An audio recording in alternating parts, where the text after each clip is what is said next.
outside looking in, and I wanna be back on the inside. I don't wanna be left on the outside, all alone.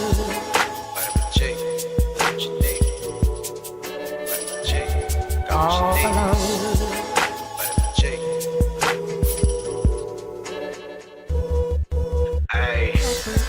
You rockin' with beats, discussing the heat in the streets. Take over the west and the east. I got what you need, a dose of this vitamin G.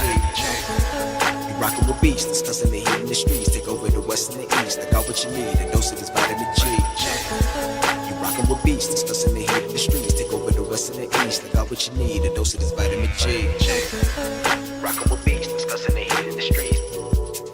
I got what you need, a dose of this vitamin G. You rockin' with beats, discussing the heat in the streets. I got what you need, a dose of this vitamin G. You rockin' with beats, discussing the heat in the streets. Take over the west and the east. I got what you need, a dose of this vitamin G. Vitamin G. Vitamin G. Got what you need. I'm on the outside looking in, and I wanna be back on the inside. I don't wanna be left on the outside, all alone. Vitamin G. Got what you need. Vitamin G. Got what you need. All alone. Vitamin G. Discussing that heat in the street, and we got just what you need on vitamin G. You rockin' with beats, discussing the heat in the streets. Take over the west and the east. I got what you need, a dose of this vitamin G. You rockin' with beats, discussing the heat in the streets. Take over the west and the east. I got what you need, a dose of this vitamin G. You rockin' with beats, discussing the heat in the streets. Take over the west and the east. I got what you need, a dose of this vitamin G. Rockin' with beats, discussing the heat in the streets. I got what you need, a dose of this vitamin G. You rockin' with beats, discussing the heat in the streets. Got what you need, a dose of this vitamin G. You rockin' with beats, discussing the heat in the streets. Take over the west and the east. I got what you need, a dose of this vitamin G. Vitamin G.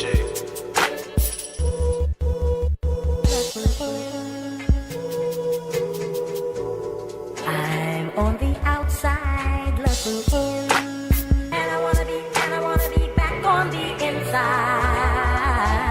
I don't wanna be left on the outside, all alone.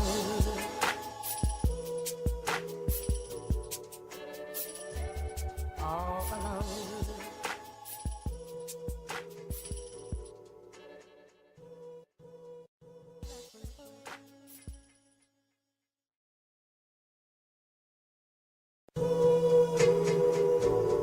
I'm on the outside looking in, and I wanna be back on the inside. I don't wanna be left on the outside, all alone. Vitamin G. Got what you need. Vitamin G. Got All what you need. alone. Vitamin G. Ay. You rockin' with beats, discussing the heat in the streets. Take over the west and the east. I got what you need, a dose of this vitamin G. You rockin' with beats, discussing the heat in the streets. Take over the west and the east. I got what you need, a dose of this vitamin G.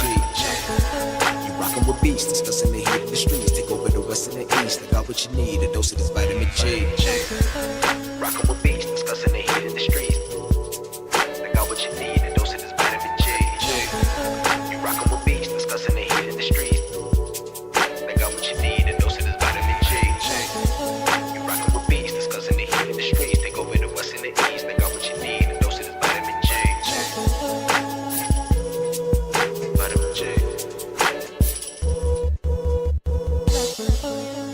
Vitamin G. Got what you need.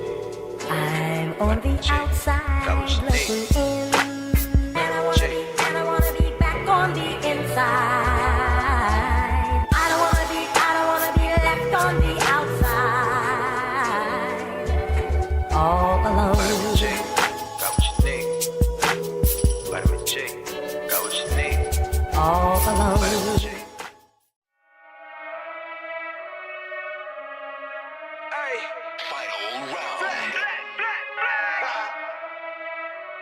already know how I'm coming, man. Yeah. Tryna run the town. Tell no duck when they hear that sound. How they gon' come up now?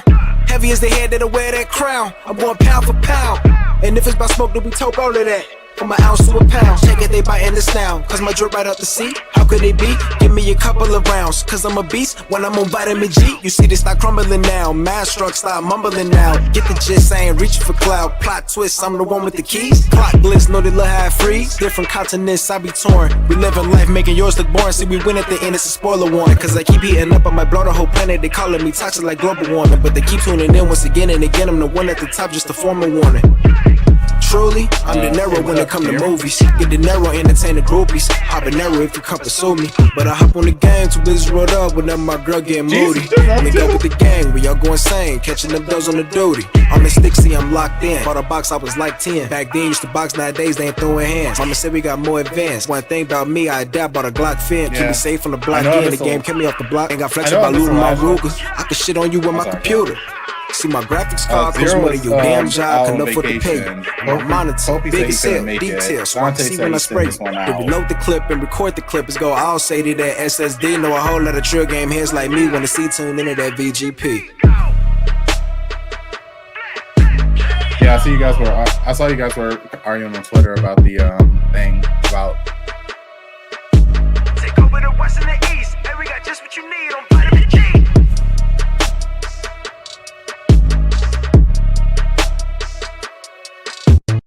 Yeah, that Microsoft's like, we bought Bethesda because they're about to exclusively deal with Starfield, which actually is a good thing.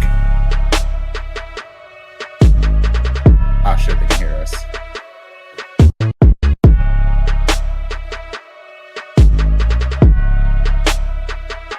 Yeah.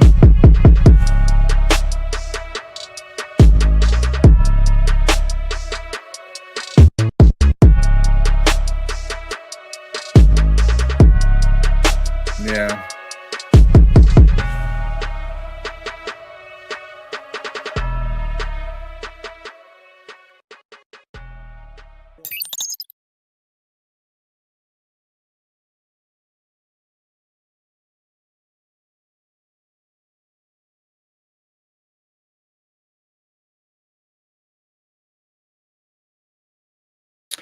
I've been doing good. As you know, summertime, everybody wants to go outside to the pools.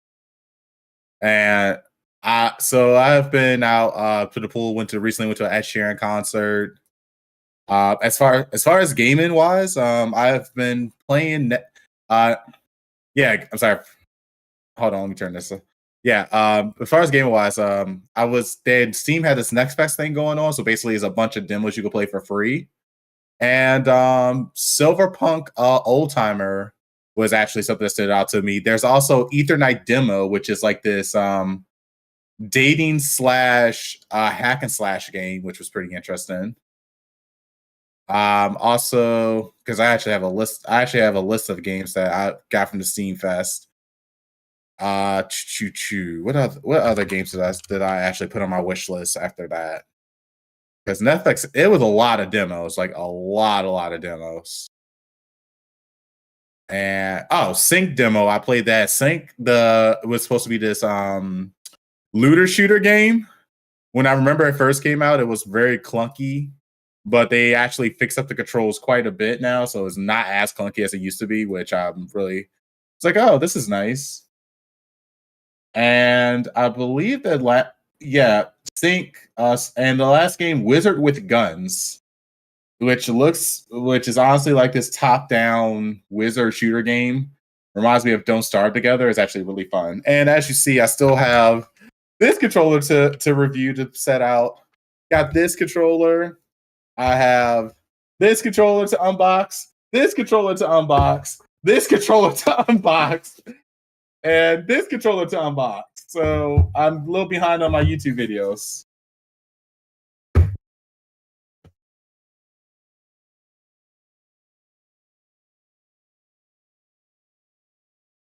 I do. And I'm kind of behind on my controller reviews big time because everybody.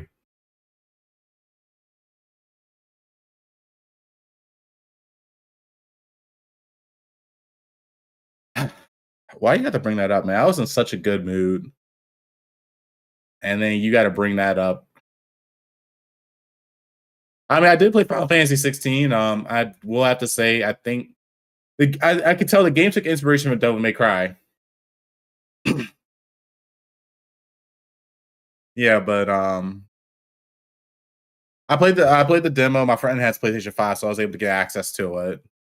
The devil, it does feel really good as far as gameplay, and it took me when I realized that the same people that did Near Automa's fighting mechanics, or the same people that and Platinum Game Studios decided to go into Square Enix to help with the fighting combat for Final Fantasy 16, and it kind of shows because Near Automata actually has some really, really good combat, and this game has some really decent combat. So, good job. Yeah, good job. You guys got a really decent combat system, but that's all I got. So, yeah.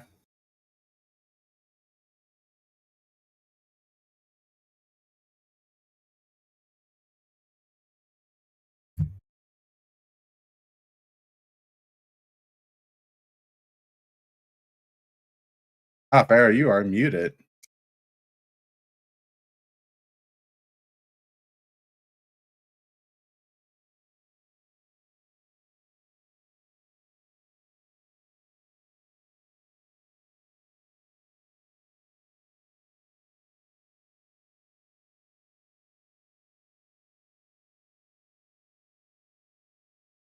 All right, is that better? All right, there we go. That's better. Um, so Yeah, yeah, let me check and see. sorry about that, guys. OBS being OBS. Um, but yeah, so I have been. I spent the whole weekend playing Final Fantasy 16. I've also been doing the Madden beta test. Having fun with that. Ooh. Um, I actually like Madden 24. Some people say that it feels like Madden 23. no, it doesn't feel like Madden 23 at all. I actually like it a lot. They did some major improvements with the run blocking, and they did a major improvement with catch on the run. So I am very much enjoying the gameplay of the new Madden 4. I have not done franchise. I have not done superstar. I've pretty much just been online head to head, and practice kind of finding bugs and stuff in that area, those areas, and then reporting. I Um, got you. so yeah, that's what I've been doing. As far as Final Fantasy 16, I did everything I could, you know, family and all aside. I did everything I could to finish that um for today's episode. I was unsuccessful in that attempt because Final Fantasy 16 not only loves to give you side quests, the character who requests you to do the side quests loves to talk. I'm telling you, like, you'll get a 5 minute conversation before you start the side quest, and a 5 minute conversation after you complete the side quest. And more times than not, that conversation is of minimal value. Hmm. So I am just about done. I'll beat the game. Got about 45 hours. Um, it helps to work. So yeah, that's pretty much what I've been doing. And Jube has straggled in. And I sure have. are you ready to talk? What you been doing besides collecting all the possible Starfield gear that is? Man, you know I've been on that. I've been gathering these Starfield Infinity Stones, you feel me? But outside of that, I've been also playing Final Fantasy 16.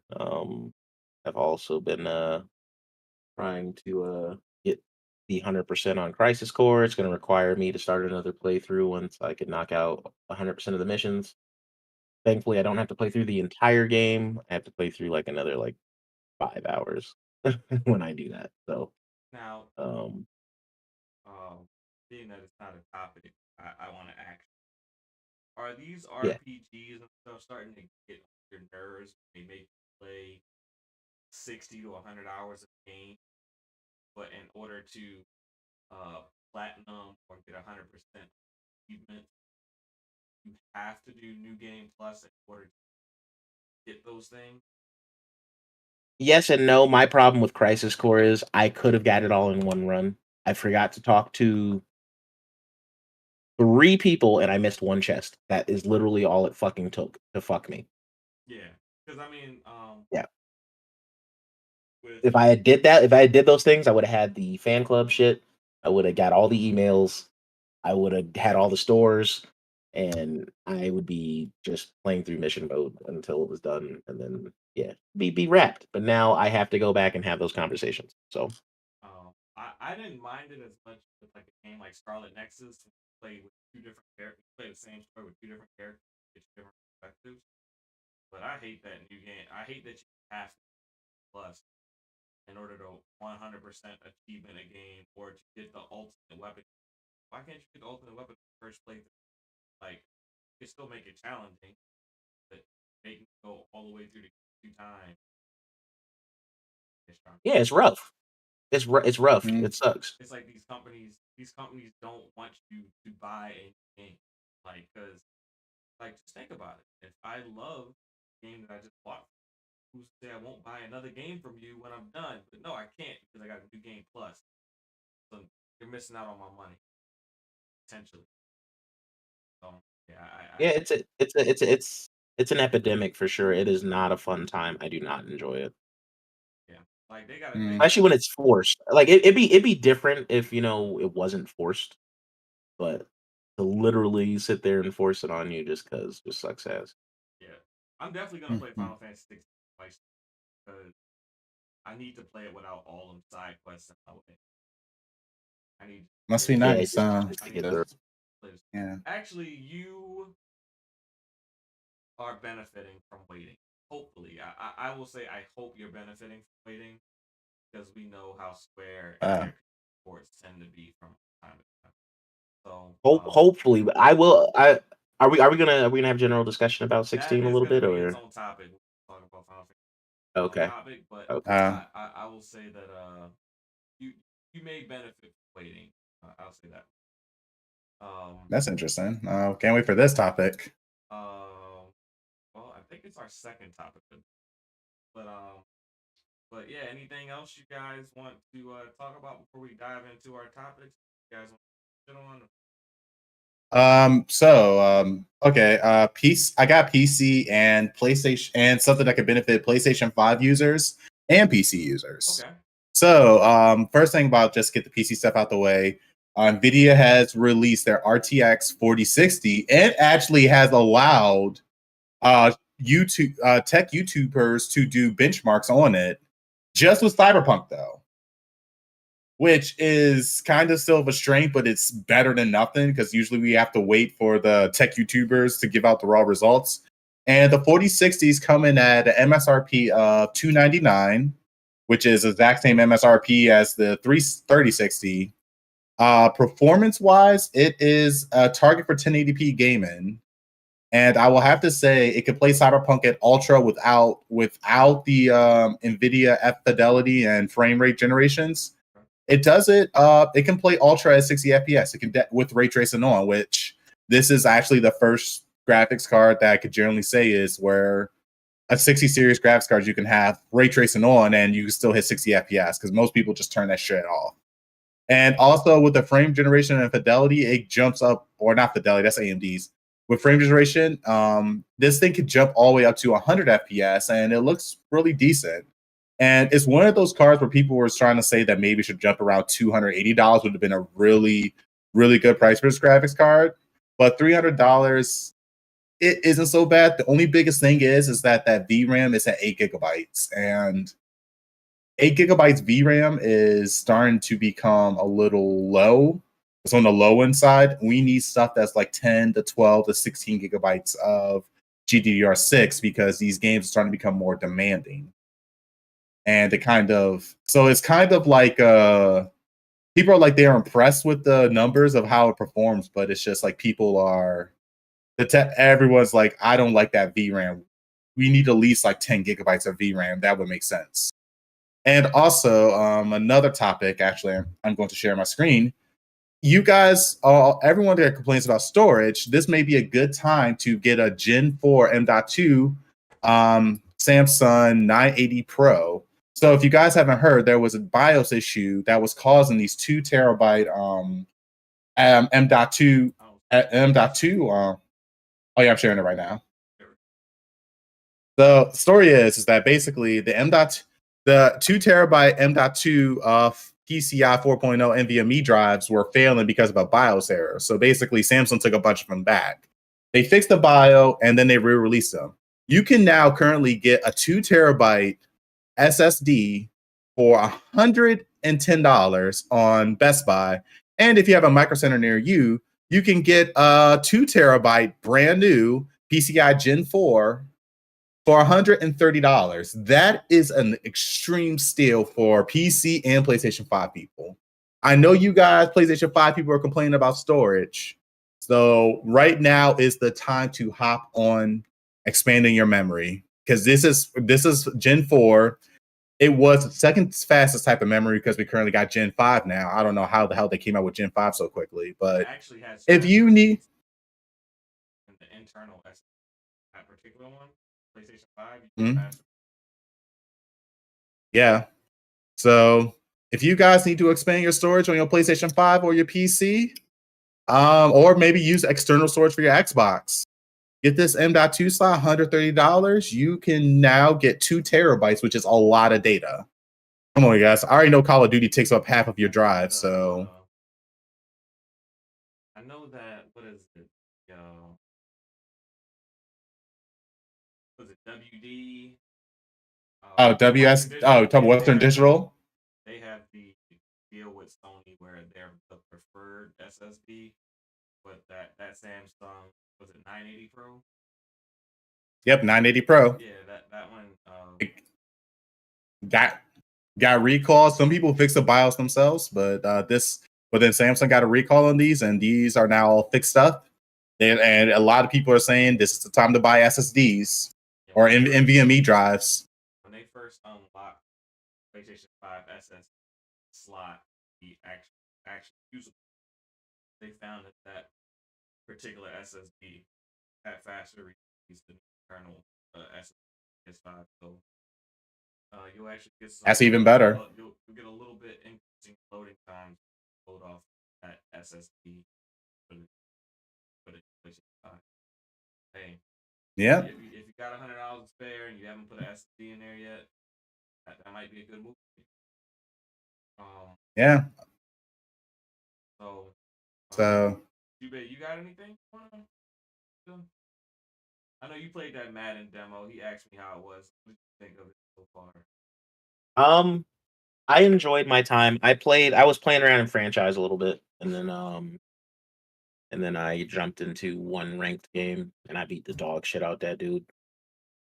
The score was a lot closer than that game actually was, because he started doing some bullshit at the end, but that's okay.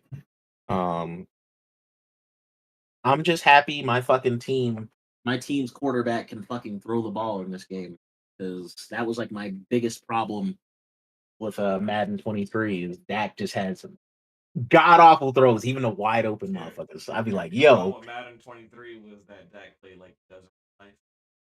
Shut your ass up. No, he don't play like that. Damn. Like I have to get adjusted to the fact that I don't have like a bruiser at running back anymore. Like that's just not going to be my play style. What was it? Josh Allen led the league in interception, but Dak led the league in pick six, right? I think that's how it went. I don't know what it was. It don't matter. It don't matter. Last year was an anomaly because if you look at his stats across his career, he's never been like super. But come on, bro. When has he ever like led the league in interceptions? Like this was an anomaly Josh for Allen him. led the league in interceptions. He just led the league. I know, right? But even still, he's never been like a picking like throwing picks is a problem. Like he wasn't like on a Romo level of just fucking chucking picks. You feel me? Like that's what it felt like this past year. Big interception guy. I mean, your receiver kind of ass last year. Yeah, facts. They were. I'm not gonna cap. They put too much on that Gallup coming back, and he'll probably be good this year. It takes a while to come back like that. Yeah, You know, I like the Brandon Cooks edition. Hey, Brandon Cooks is cooking in this game. I'll say that. yeah, he's fast, and people sleep. The best receivers in Madden are the ones that don't have abilities, and because they don't show you how fast they are anymore. So Yep. you gotta be like, oh yeah, that dude is fast. You got a fast dude and nobody Yeah. knows that he's fast. Like, Mm, I spread it out. I spread it out. People have trouble covering that. yeah, Like, I'm fucking with it. wait till you And play like I said, my only DDOS. problem is I mean, yeah, that's cool. You gonna beat my ass. It's all good. Like I'm not even gonna cap. You are better at Madden than me for sure. Uh, My user skills on defense just ain't there. So, um, yeah. but yeah, I'm looking forward to. I got to figure out my run game because I don't have Zeke no more. So I Well, can't Tony just. Pollard gets plenty busy, especially with the new run blocking. Like, it's plenty busy. Oh no, I was about to mention it. The run blocking is actually fucking fantabulous. Yeah, like Like they actually I block can actually downfield. read the whole. Yeah, I can actually read the whole now and be like, And the yo, okay, the best got part a is the little wide space. receiver block. The Yep, wide receiver. yep. Nope, I noticed that. When you do the when you do the outside run, he doesn't just block the corner. He actually pins the corner inside, so you can actually get to the outside. Get to the Yep. yep. No, and that well, remember I told you I scored 3 times with Dak on the ground. That's exactly how Yeah. wide receiver on the outside was setting that shit up. Yeah. The wide So receiver blocking is like, I'm not saying that they win 100% of the time, but they actually, when they do block, they perform the block properly. they're not useless. They're not like just standing in the way. You know what I Because you mean? can Like still play it's defense, good. but they actually block. It's a lot better. It makes the game better. Um, Yep. but I think that's enough of us. Can jump into the topic. I'm saying that. Um, go back to crazy. But yeah, but our first topic of the day, apparently there have been some assholes on the interweb, and they decided to form a DDoS attack, also known as a denial of service. So people have not been able to play their Diablo because Diablo is always time title. Yep. Yep. So how are we feeling about that today, gentlemen? I guess I'll kick it off with Um. Nappy. Since, Yep. this is kind of more so Uh, his world. I don't think Jay has played much Diablo yet. I know he got it. I'm level 46. I played. Okay. I know you It's not got like it I with the haven't played. beta. I just didn't know how much you got once it actually went. Yeah, I haven't played as much I, as I'd like to just because of 16 now. But Yeah. and other shit's trying to squeeze in Street Fighter and Well, shit. So so it's rough. have you played the game, Nappy? Do you have Diablo? I played a little bit. I have not gotten too deep into it because of I've been outside. Well, I'm gonna go with the Diablo Smeed then. Let's let Yeah, Jubei kick it off. How are we feeling about this? yeah, let Jube go first. Let Because I do have something to say that's going to be funny. I feel, So but I'll hold on. I didn't play during the DDoS attack because I was also playing the I'm with Mortal Kombat 1 beta. I mean, I'm saying it didn't directly affect me because I was not loading the game. okay. I had other shit to play. So it does suck. Like I get now, I get people's arguments for having like an offline version, and I don't know why it's so important for this game to be always online. It's like there's PvP, but there's not like it's not like crazy. You know what I mean?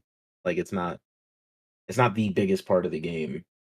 If if we're being honest, like I don't really see a need for it to be always online. 9 times out of 10, I'm running past the motherfuckers that's in multiplayer. Like we're not grouping up, we're not helping each other really. So and I never understood it being 100% always online all the fucking time when it doesn't necessarily need to be. For the most part, it's a ultimately it's an RPG that you get to It play with is. other people, right? Yes, All right. Yep. So rip LAN parties.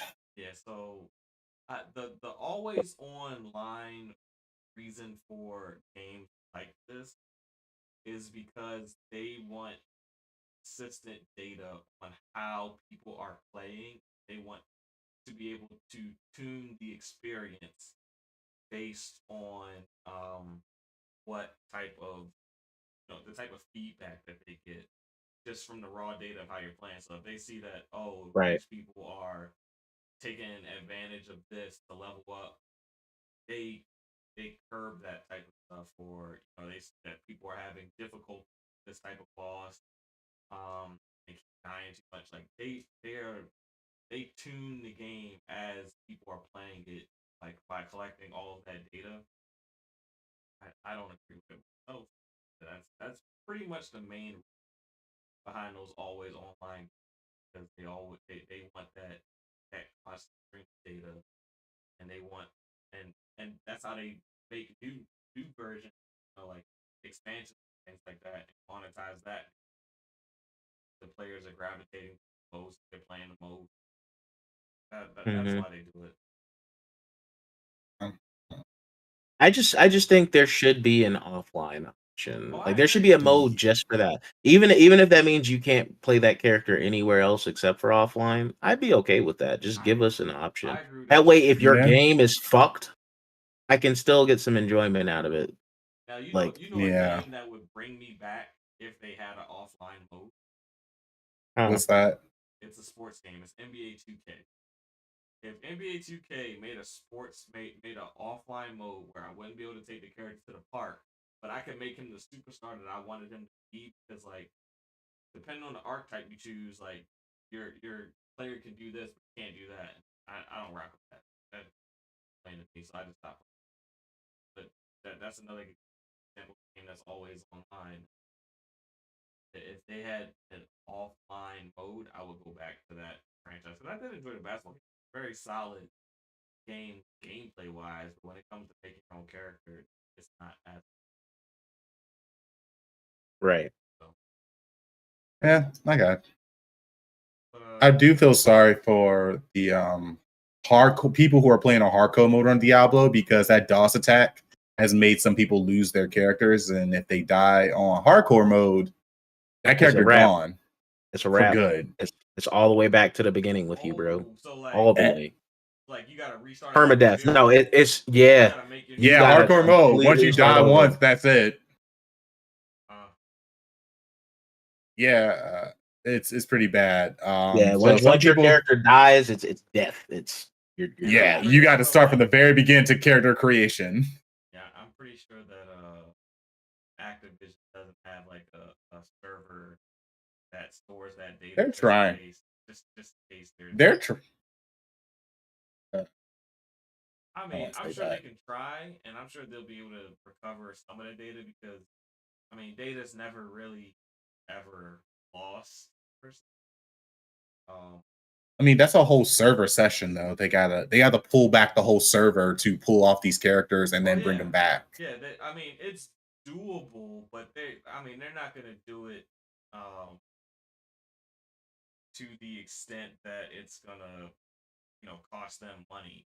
Like, no, like they'll do what they can, but nobody's working overtime to get the character back. We'll have to grind out a new character, stuff up. That's Facts. Yeah, kind of how that's. yeah. Honestly, at this point, a lot of people have been saying the way how Diablo is with their servers in the first launch and with this DOS attack. Everyone's saying do not play hardcore mode.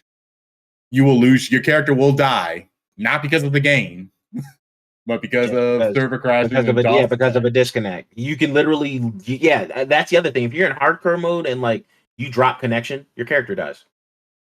Yeah, it's that bad. It'll kill it off. If your internet goes out in the middle of you playing on hardcore mode, you will be starting that character over. Like there's nothing you can do about it. That is Back in the character creation screen. that is horrible. Uh, That's enough to make you not pick the game back.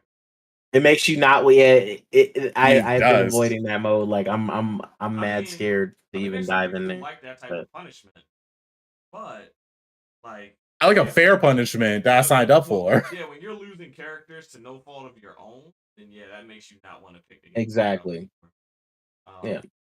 Yeah, it's uh, sad. I feel for the hardcore players. This is why you need offline mode. Maybe I could play hardcore offline by myself, and I don't have to worry about my character being No. deleted. Hardcore is never going to go into offline because that defeats the purpose. It kind of does, but come on, have some integrity. People have integrity. Yeah, it's just one of the risks associated with playing on hardcore mode, man. Your shit I better don't be think that your should shit be better be I think there immaculate. should be an algorithm that determines, that you lose your if you lose your character based on you dying in the game, yeah, you lose your character, but like it should be able to pick up that like there was a connection drop. But no, And here's the thing. It's to stop you from DQing right before you fucking die. Because that would be a way to escape death. You see what I mean? Like Yeah. yeah, I get why it exists. Like if you're like on the cusp of dying, it's nothing to, disconnect because then it's like, oh hey, I didn't die. But the game will see that as that's what you were trying to do, and it'll kill your character off. Yeah. I get it. yeah. But you know what? Diablo or Blizzard was able to roll back though. Them Mhm. damn Diablo Immortal servers when everybody found a cheat to get those damn in-game currency, and they Yep. gave everyone negative accounts, which was hilarious. They Oh, definitely were able to roll back those well, servers. Well, they don't want you you cheating need the to game, apply bro. Don't that cheat the game. y'all need to apply that knowledge to Overwatch. Y'all can keep happy. Look, man. Oh, I want my Overwatch One back. I didn't pay for this shit, All right, so I know. and now I gotta pay even more money. while we're here on this ABK stuff, did you have anything you wanted to say in regards to that $15 for the story content? Is that per character or is that just Yeah. $15 altogether? I think it was $15 altogether for some of the story missions so far, and I'm so like, and I know this isn't the Blizzard. This is like random Activision people who are in Blizzard right now. This ain't the heart of Blizzard, so I'm just wondering, like, why? Like, why are you charging us all of a sudden for PVE mode when that was the whole purpose of Overwatch 2 was Because you were PVE, supposed to get this. Yep. and now all of a sudden, oh, we got some missions are they said around 15 to 30 minutes per mission, and it was just like, oh, but we're going to charge you $15 for it. I'm like, $15, nigga, give me back Overwatch 1. Go Like, play Paladins, bro. Nobody wants. I don't even play. Overwatch. And I'm sorry No, to tell they you don't. this that You even if you know who isn't charging you $15? Paladins ain't charging you $15. wait, does Paladins even have PVE? Probably not, but it's all good. I don't need it. The game itself is more fun than Overwatch has ever been for me. So Nah, I'm really disappointed with Overwatch right now. Like, what were y'all thinking? yeah, you have no hope of that getting better. If it's not going to. even if they get acquired, Microsoft is letting them run independent. You get scammed over there. That's gonna. Microsoft just buying just to buy. They're not managing shit. ABK is They, gonna but be the but that's the scam point. They arm don't want to of Microsoft. scam arm. Yeah, I mean, there's people that's just gonna religiously play that game regardless of whether it's good or not. they do have a solid community. I will give them that, like a dedicated one. But just Like my little sister still plays Overwatch. I'm like, why? Why are you playing this game? But Love it. Love it. All right. So, I can't take it away from them. I think that's all we got on DDoS attack. We can all agree we like Yeah. offline mode. But now we can get to a topic that Nappy was so looking forward to. The No. Final Fantasy 16 impression. So yes, I'm reactions, impressions. So before I get y'all opinion, the game released and it reviewed very well. I think it's at an 88 Metacritic.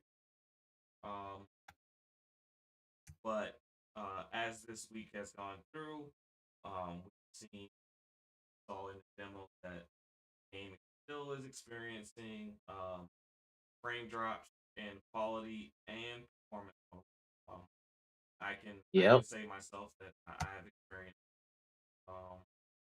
Also, textures are not necessarily the best when you're just walking around. Like, I get like the little Final Fantasy 8 jagged sword when I'm walking through town sometimes. I've seen like it. that PS1 jaggy sword. Like, you kind of get that a little bit. Yeah, it's gross. That's what it reminded It's gross. me of. but it is a very rich story and things like that. It's a good game for the most part. But I will say my opinion. And also combined with this, we have seen users experience overheating issues with their console while playing the Hmm. game. It's just I mean, Only we've if heard Omar was here. we've heard about PlayStation like having some sort of issues with heat for a while now. So if you kind of know that that's a thing, I kind of feel like that's more on Square for not optimizing the game because to me, I mean, playing the game, I don't think there's anything that's so intensive that PlayStation 5 should be just overheating per se. I mean, the graphics aren't um the best graphics ever. Um, and it's typically happening in these cuts in smaller environments. So I mean, I just feel like it's the opposite. Um, and we've been seeing that. But with all that said, I'm just gonna go ahead and get your guys' impression. Um, if you played more than 10 hours, go ahead and throw your score on it. I know Um, Nappy has only played the demo so far, but I'm gonna let Jubei kick it off. um, if I had to give a score to it right now, just from what I've played, I give it I would say like 7.5. I'm leaning at Okay, 8, but okay, 7.5. Like there's just things like I don't want to say there's enough there's just enough Final Fantasy aspects to it to call it a Final Fantasy game. But the fact that there's like no real like status ailments or anything like that going on, like whatever element you're using doesn't really fucking matter. You don't get, back in the day it was like, oh, you use fire on something not that was even like back in the ice. day. Yeah. Two Final Fantasies ago, Well, the at last the, Final Fantasy. at this point, it's back in the day. Like that's the past, bro. Like, you Damn, you're making us feel know what I old. mean? No, I'm saying Final Like Fantasy before you 15 got, had it. Final Fantasy 15 I had know, status elements. Like but it's not the new release. You feel me? It's old hat now. So they went away Yeah, from giving you type oh, advantage, that's which basically made what it is. sense. I shouldn't be able to throw fire at like a bomb enemy and kill it. It should heal. It should heal every time it gets touched by fire, every single time. Yeah, I mean it's a So bomb, so exactly it's right, a ball of right. fire, literally. It's literally made out of fire. There's no yeah, reason for it to be damaged by it because it's made out of it. yeah. So I don't know. and I guess the Some fight with things Phoenix hit and differently. yeah, the Phoenix and Ifrit fighting, I guess, is like it's two fire motherfuckers throwing fire at each other. Why are they taking damage? I don't get it. But One okay. fire is higher than the other. That don't make no damn sense. Phoenix out here with uh, blue flames, hot as hell. But remember when I was talking in our group chats, I was like, I don't want it to be like cliche, just and like edgy for the sake of being edgy, and I'm still getting that. Like I still feel How like many hours are you in? they're well, like 11. They're cursing just to curse. You know what I mean? Like it's just like it's not. All right, It so does nothing. It does nothing to push. wait, have you what made voice it? acting are you using? Are you using English or I am, unfortunately, but All right, you because got but a dub? it's You a dub only no, person? it's only no, it's only because the Japanese is not fucking lip synced, and it bothers me. It bothers me to look at. ha- have you made it to the first Mother Crystal? Yeah, So you did the first Mother Crystal already. right. Uh, so I say because if you make it past that point, it starts getting a little different as far as like not so cliche. I'm just saying I've seen every twist that's been coming so far is my problem. It's Because just like it's just predictable. like right now I'm in what you would call like third act, and like Yeah. um the first act, which is painfully obvious once you even play the demo, is kind of like Clive kind of dealing with his sin. Um, Hmm. then And then Act 2, like him like kind of stepping into like being Clyde, like getting past his sin, like really becoming his own man. Then the third act Right. is like obviously you got to take out the evil motherfucker. That's Right. Like I'm not saying it won't get better for me personally. I'm just like I'm already dreading the fact that like there's not going to be like much build variety. Like it's not going to it's really very there matter is no build if we're real. So variety. There's no variety in yeah, build. The only thing is that you have 3 icon slots and you just rotate which one you want to use and which one of their abilities you want to. But that's yeah. all that is It, it's all preference. None of it is necessity. None of it is strategy. Like I need this. Well, I'll say some of it is strategy because like some of the icon abilities are made to like attack one enemy versus other icon several. abilities Yeah. will hit multiple enemies. That's pretty much the extent. Hmm. There's no like, oh, I'm going into a battle with someone who against fire or someone Right. against lightning or this person ice. Like no, none of that. It's just mash that But I square missed button that till though. it Like hits. that was part of the fun. Like, Yeah. you know, Um, sometimes you go in unprepared and you're like, man, I fucked up. I need to like we need to go back and save and change some equipment over, like figure some shit out so we can push forward. I mean, there was even like instances in like Final Fantasy X where if you weren't paying attention and you fucked your sphere grid up, there were literally like bosses you couldn't make it past because yeah. you ain't have Yeah. it. You just Yeah. did not have it. So I had to restart that game twice because of fuck ups. So like I get it. You're trying to be accessible. You're trying to get more people in, but You I gotta kind remember of these Gen Z kids, they don't know strategy. They just want to push yeah. a They button. they, they just want to press X or square But to yeah. go. So happy. What were your thoughts on the demo that you got to play? Did you finish the demo?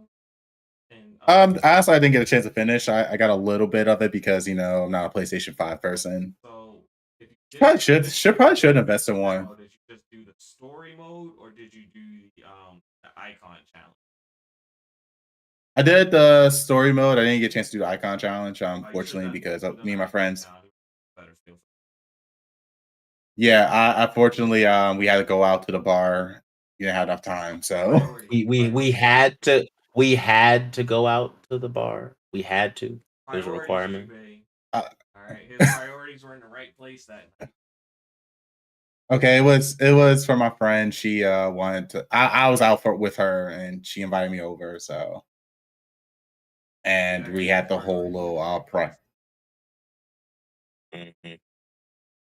And yeah, so we met up with friends and everything else. But I would say that the game overall is it's fun to play. Action is actually fun.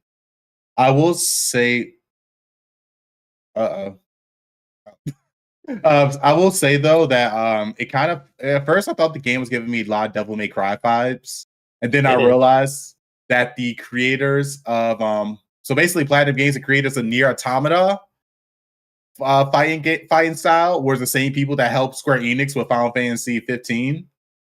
Mhm. I was like, oh, it make perfect sense now why it feels like this. Final So Fantasy 15 feels like more of a Final Fantasy game than this, though. I like Not gonna I like cap. the combat in Final Fantasy 15. yeah, Final Fantasy 15 does feel a little bit more of a Final Fantasy game than Final Fantasy 16. I'll definitely give it that, but it just makes sense now why it's like such a fast-paced hack and slash, like dodging and evading, and it just all makes sense because it's freaking Platinum Games. That's how they do fighting slash. We got Ninja Gaiden, you got Nier Automata. Like, what did you guys expect? I mean, I wasn't expecting this from Square Enix, but that's why Square Enix went out to Platinum Games. Like, hey, can you make a combat system for us? We got you, be fast paced, all this other stuff. Wait, but don't we got elements? We don't care about that shit. We care about fast hack and slash dodging. So, I mean, the game is it's fun to play. I not feel like I'm missing out on too much. Like I said, I have actually been on. This year has been a good year for me for gaming because I have made a promise to myself that I'm only allowed. I promised myself I will not buy games unless I complete 3. So I only can buy up to 3 games at a time, and I got to finish at least one of those games to buy another game, and I've been sticking to that rule. And I actually finished my recent 3 games, so now I have all 3 of my slots open. So I'm just right now just being patient because Remnant 2 is coming out in July, and I got 2 other slots. I believe it or not, I have yet to play Hogwarts Legacy. I might just actually pick that up now because my library was full at the time. So, but yeah, but as far as performance issues, with Final Fantasy 16 and the PlayStation 5, I am not shocked. I am thoroughly convinced that the Xbox Series X and the PlayStation 5 are not 60 FPS consoles. Yeah, they are. You guys have been gypped. Yeah. Well, I mean, with the newer technology, It's a trade off, bro. We saw this last gen. you guys got newer technology. They're using newer technology. No, they're using these newer engines, newer techniques and stuff. And in exchange for these newer techniques and prettier effects and everything, you guys are dropping down to 30 FPS and even lower than that. They're prioritizing the look over performance. That's a problem. Yeah, and even me personally, I don't care about final output resolution, or I don't care about what. All I care about is it does it look pretty on the way out. I'd rather you do upscaling, checkerboard, whatever the fuck you need to do. Get it to where it needs to be so we can get our frames. I don't agree that I don't agree that Final Fantasy 16. I'll take it on the game by game basis. Is limited by the PlayStation. I feel like this game is horribly unoptimized. Yep. And I think that's honestly the biggest problem with everything. Like if you don't design your game with 60 in mind and just try to shoehorn it in later, it's a problem. Yeah, PlayStation 5 should not be overheating. Even though they only got like one output fan, but even still, like it has more than enough copper. I know Call of Duty is Call of Duty. I know Call of Duty is Call of Duty, but from day one, that shit is hitting 16 milliseconds refresh. Like it's gonna be 60 frames a second. They don't care about shit else. Keep it 60 and we will build out from there. Like you have to start with that. But if your game design doesn't start with that in mind, and again we're just tacking modes on just to tack modes on, it's an issue. That's why I'm kind of happy Starfield isn't doing that, because I'd rather if with it being only 30 on consoles, like this better be the most smooth and polished fucking 30 that we're gonna get. Because there'd be no excuse at that point. There's no other modes. Yeah. I do have to say though, it's so weird that you guys don't have consoles don't have the 60 FPS experience with this generation as much. I mean, honestly, like I understand Call of Duty. Call of Duty on the PC side, you can make that chunk look like a potato and get like 60. I've seen people run it on Intel graphics, on the CPU internal graphics, making that shit look like a potato, but they don't care because honestly, the low resolutions, you can see everything except for people through water. But games have been hitting. I mean, yeah, it's not like we're not getting 60 frames games. We are.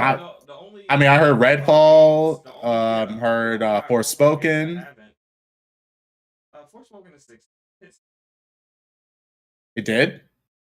Yep. And are they not? Oh, sorry, 1080p, because it was like it did a fake. It was run at 900p or like something else like lower. Again, the resolution does not matter. Redfall wasn't 60, and Final Fantasy 16 only hits 60 in combat. So the frame rate's all over the place through the world. But once you get into combat, it does lock at 60. So I mean, most of the games are hitting 60. I have no doubt in my mind that like when Spider-Man comes out, that it'll have a 60 frame per second mode. I do think that it's the Miles Morales game, just added environment. I don't think they did anything to try to improve the graphics or textures per se. They just skins. It looks one for one like Miles Morales. I think that'll hit 60.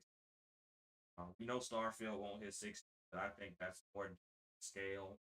I think once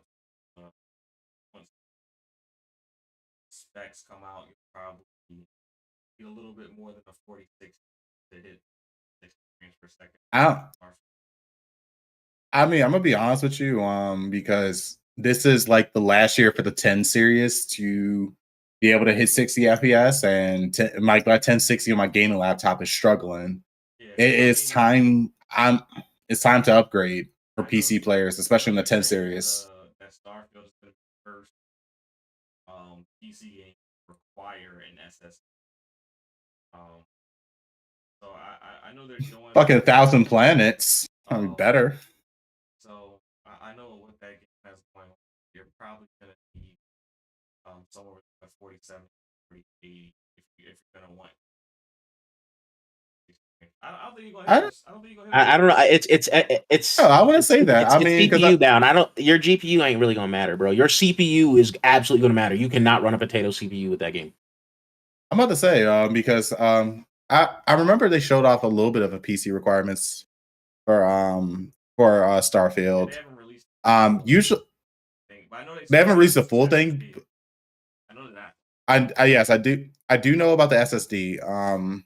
But the thing about it is like it's not as bad as like I thought it was going to be, because I mean my 8th gen CPUs is like the bare minimum, mind you, but it's able to run Starfield. And honestly, like it's getting to that time, at least for me, like I know that I need to upgrade.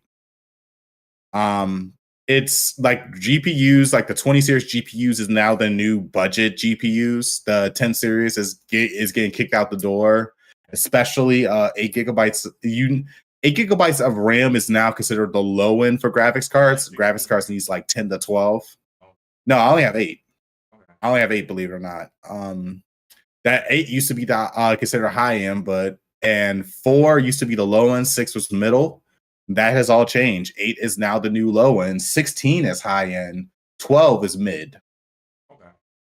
And anything above 16, you're looking at 4090s. So only 125 gigabytes. That's crazy. But as far as like for the performance of Final Fantasy, going back to that, I don't know. I mean, all the particle effects and everything else, I mean, it kind of sucks that you guys can't get. I think if you guys can get 1080p 60 consistently, should be the goal for the consoles, and 4K 30. Final Fantasy, me playing it, Final Fantasy 16, indefinitely. Because if you ask me personally, if I pop in Final Fantasy 16, I don't even pop it because it's all digital. But if I play Final Fantasy 16, and then I immediately back out and I play Final Fantasy 7 Remake, Final Fantasy 7 Remake, graphically it looks better than Final Fantasy 16. Easy. Well, I mean, Final Fantasy 7 is not really an open world compared to 16. No, 16 is not an open world at all. It's not open world, but it has bigger environments. No, it is not. It does. It does have bigger. No, it is not. It does. But okay. But that being said, you're still funneled into linear locations. Like, we're not gonna act like we have these big ass sprawling map. But I mean, yeah. I mean, don't be wrong. I prefer zones over open world any day, because open worlds, when we got too many open world games with not enough to do. I actually like the zones because the zones are not small. They're quite large. They have more than one town attached to the zone. So yeah, I do like the zones, but yeah, graphically, Final Fantasy 7 Remake looks a lot better. I know they're using different engines, but Final Fantasy 7 Remake looks better. Yeah, see that new technology. And it plays at they're using an old engine. They're using the same engine they used for 50. Using Luminous. Yeah, they're using that Luminous versus 7 Remake uses Unreal. But yeah, 7 looks better, and it's 60 frames per second. like, and it doesn't have. I won't say it has no frame drops, but it's not to the degree that Final Fantasy 16 has. Um, Yeah, so I Final Fantasy 16, if optimized, it may be an engine, but if optimized, it should have no problem hitting 60 without your console running. It shouldn't. yeah. I just saw one person complain about Final Fantasy 15, and I saw where they put their PlayStation 5 in this small little shelf, and the PlayStation 5 did not have enough breathing room. So I'm like, yeah, you gotta remember, people still don't understand that computers and these chips, they produce heat. They need to breathe. Yeah, there are some idiots, but I've seen people have their PS5s in open space and still have.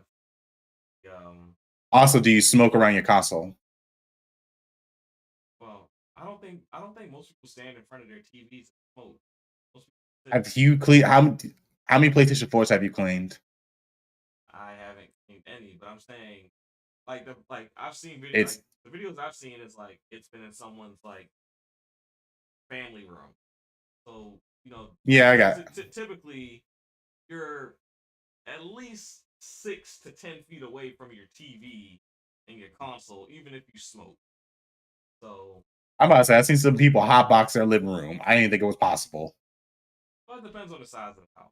Not everyone. Yeah, because I remember PlayStation 4 when they overheated and I opened those bitch up, I could tell that they were smokers because their whole vent and everything was gunked up. The same thing with computers too. That's why they tell you not to smoke around your computer. I can believe it. But typically, you sit a lot closer to your computer due to your console. Hey, people still got that. That chunk was still gunked up too. Most people, I'll say most people, sit very close to their console. Yeah, so I might be one of the sits close to their TV. Like, especially like sports games. Like I got a 65-inch. I gotta sit right on top. Oh yeah. Yeah. But consoles prove me wrong. Give these men their 60 FPS that they deserve. I mean, 90% of the games are hitting 60 frames per second. We only really have Redfall and Final Fantasy 16 as the high profile games. The current high profiles. Don't forget, Digital Foundry also came out and said if 16 that came out on the Xbox, you wouldn't be able to notice the drops because of the VRR if you had a TV that was capable. Just because the VRR can go down that low. Captain Xbox had to go there. I had to go there because I have a TV that can, and the PlayStation cannot. Here's my issue: like my TV can, your box cannot, because y'all decided to not think about that feature. Like if it goes under 48 frames, if it drops below that, VRR does not kick in. Versus on the Xbox, if it goes down to 30 something, we good.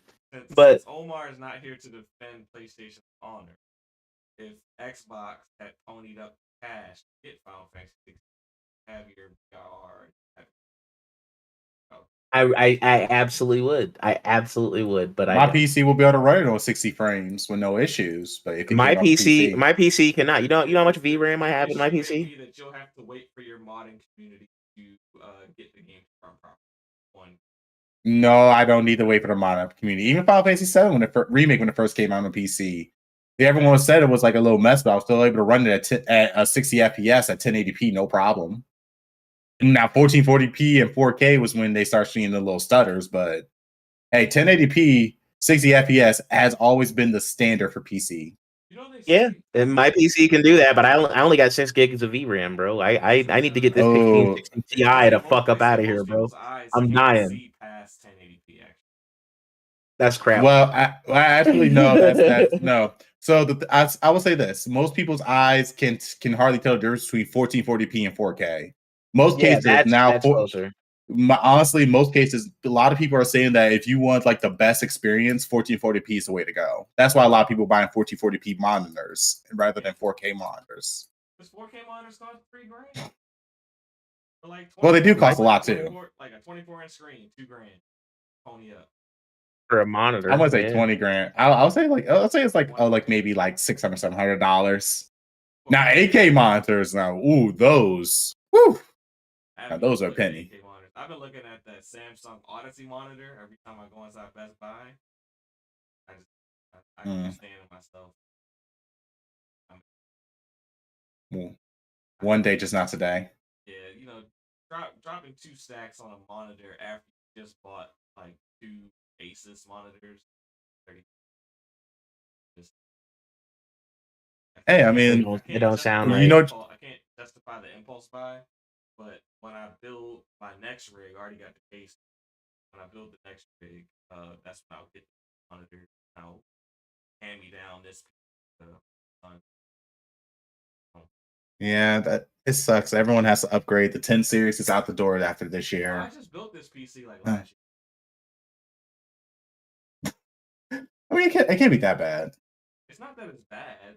That I'm a tech whore and I like upgrading. I like blowing money. Same. Frivolous text. Just like you do with your same. controller. So it's not. I mean, not controllers. It's not a need for me either. Well, actually, it's going to start becoming a need soon. He said, I'm about to get sponsored. I ain't going to find. But exactly. Yeah, as far as Final Fantasy 16 goes, and my playthrough, I'll go.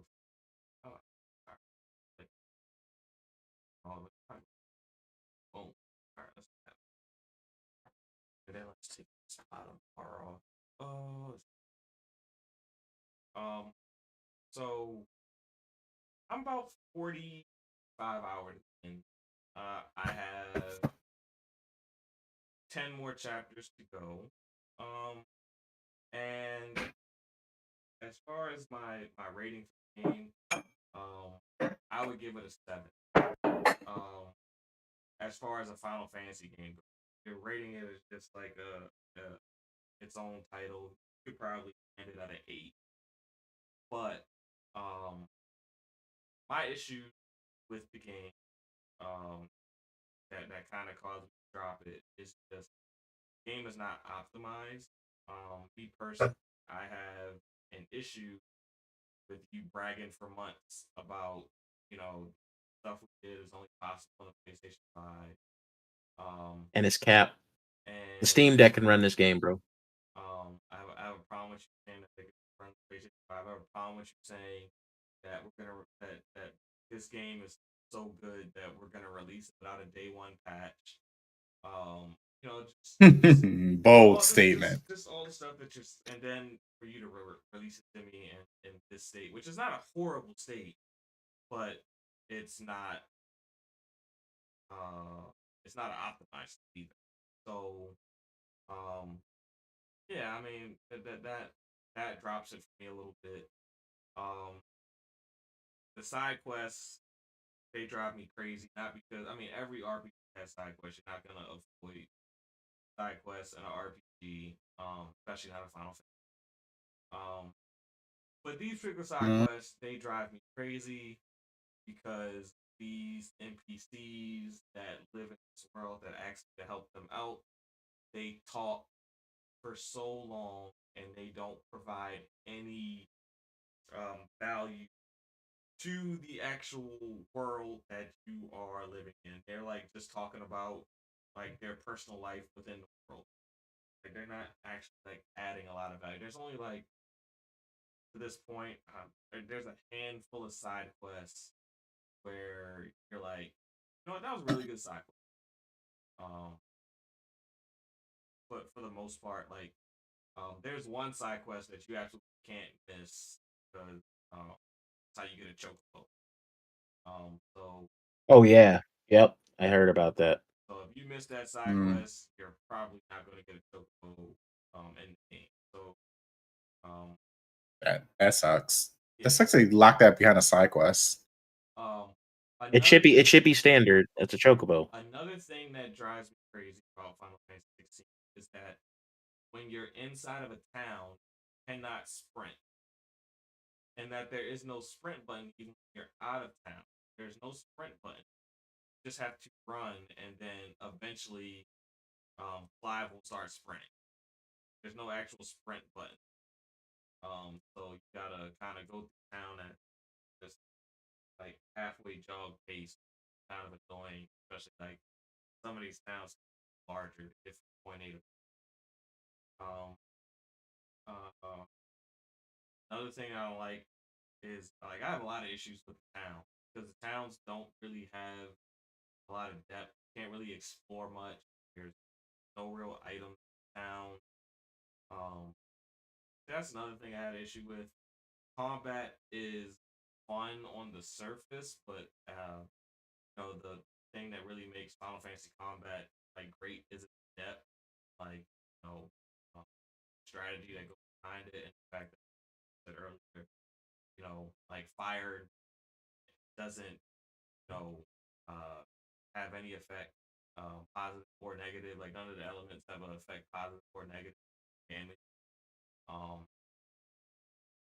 so you can pretty much play Final Fantasy 16. The combat is very uh, what's the word? Simple. It's very simple. Comes a little bit mundane. You can literally not touch your joystick at all and just press square and R1 the entire fight. Like climb, dodge, and attack. Whoever comes close to him, you don't have to worry about nothing. Just literally, square and R1. Press those No. those two buttons the whole time. You don't have to do anything else because using the abilities it is helpful, but it's not necessary. Like you will make it through a boss fight just fine. Limit breaks mean absolutely nothing in this game. The only benefit to limit breaks is that they get your health up. Other than that, you don't really see a substantial impact if you hit your limit break mode. Um, and really the saving grace behind this game that really makes it really great is that it does have a fantastic world and it has great characters and it has a great story, but a lot of the gameplay elements here is lacking and lack of optimization has it sitting at a 7 for me. Um, Mm. it's definitely not a bad game. I am thoroughly enjoying it, but it's when I'm not gonna look past the issue.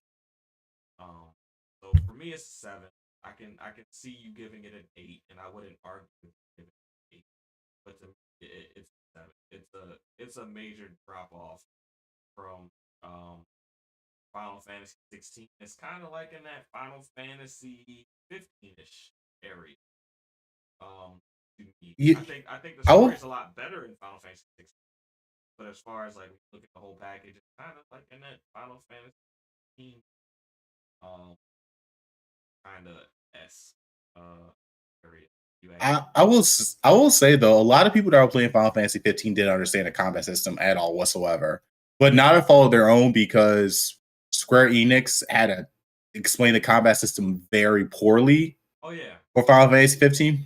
Final Fantasy 15 had a really in-depth combat system, like a very impressive. And then when they did the remake, or the not the remake, the Legendary Edition, Royal Edition, and they allowed you to play as the other party members. Oh my god, man! The other party, all the other 3 party members played it completely differently from the main character. Yeah, They sure It did. went from like it was is a great game with a lot of flaws. it had a lot of flaws. Story was weird. Nobody wants to see the Backstreet Boys, but It was a great game with a lot of flaws, and I kind of feel Final Fantasy 16 is a great game. It's a game with a great story, but it has a lot of flaws. I feel like yeah, I don't feel like Final Fantasy 15 necessarily had a great story, but I feel like they had a really good game. Like the gameplay No, element. it had a good story that we just didn't get it. Yeah, that's why. No, we we didn't really make didn't get it. Didn't make it all into the game. So even with the Royal Edition, it didn't make it all. So Well, I have a question. Do you guys think that Final Fantasy 16 has a hidden like combat system, or have you got how in depth have you guys go into the combat system? there is no hidden depth. I'll tell you that right. I've used all the like the the most depth that you get is that this attack hits one enemy or this attack hits multiple enemies. That's it. So That sucks. and you get to choose 2 abilities that are act per icon. So you can have 3 icons at a time. You have access to 6 abilities that you can. You have access to 6 abilities plus like there's like kind of like a unique thing per icon. Like with the Phoenix, you have Phoenix Shift. So with Phoenix Shift, you're able to like warp towards a character, kind of like how Noctis did. And then, Okay. I'm gonna stick to the ones that are in the demo. So then you had Rama was in the icon challenge. Rama, his ability is that you block, not Rama, Titan, you block the Earth, Titan. and then Hmm? did they give you Garuda or Rama in the icon challenge? I didn't play the Icon Challenge, unfortunately, but it's okay. You could just tell me whichever one. Because Um, I'm not going to be able to play the game in a while, and I'm going to hear some story parts anyway um, before the game comes to well, PC. I mean, the whole point is 5 has the ability, has 10. Um, as you see in the icon challenge, he's able to get the abilities of others. Um, but like with Rama, he has like a little electricity thing that you can like press his button, let it charge up, and it will hit a couple people. The best one that I've seen so far is Bahamut, but I haven't gotten them all yet. I think I got 2 more to go. So but yeah, I like Bahamut the most these so far. Bahamut and the Phoenix, or Bahamut, Phoenix, and Rama. Um, Yeah. but yeah. Um, I and then Yeah, I think I'll sit back and wait. And I mean, they literally yeah. they made this game they made this game extremely easy to where you literally like combat wise you can beat the whole game just pressing the button, because with the accessories they have an accessory that it'll automatically do the ability attacks for you. Um, Yep. they have an accessory that will give the dog command, like automatically give him commands, like combat commands during the fight. And um they have another one that like basically slow down and help your dog all the time.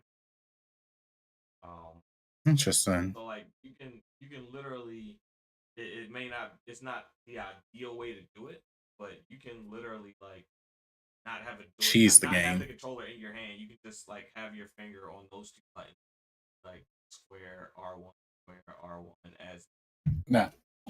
Oh, no. Here we go. Square R1, Square R1. yep, Just yep. You don't for. even need the joystick. You just need the joystick to get from point A to point B, but in combat, it's not necessary. Yeah, you can do Yeah. that dash. You can do that dash to, close distance on somebody, and then yeah, it's all Mm. good. Very Oh, that's interesting. I wonder why Square Enix went out to Platinum Games to make their combat system, because Square Enix really doesn't need help with combat systems. Because it wasn't a turn based. I like But I mean, they made hack and slash games. I mean, they made Kingdom Hearts. They made what was that? They made there's so many hack and slash games that are underrated. Kingdom Hearts is a little bit different though, because it's still menu based. This game is not menu based. They could have done everything the exact same where you only control Clive and the other characters just kind of do their own thing in battle.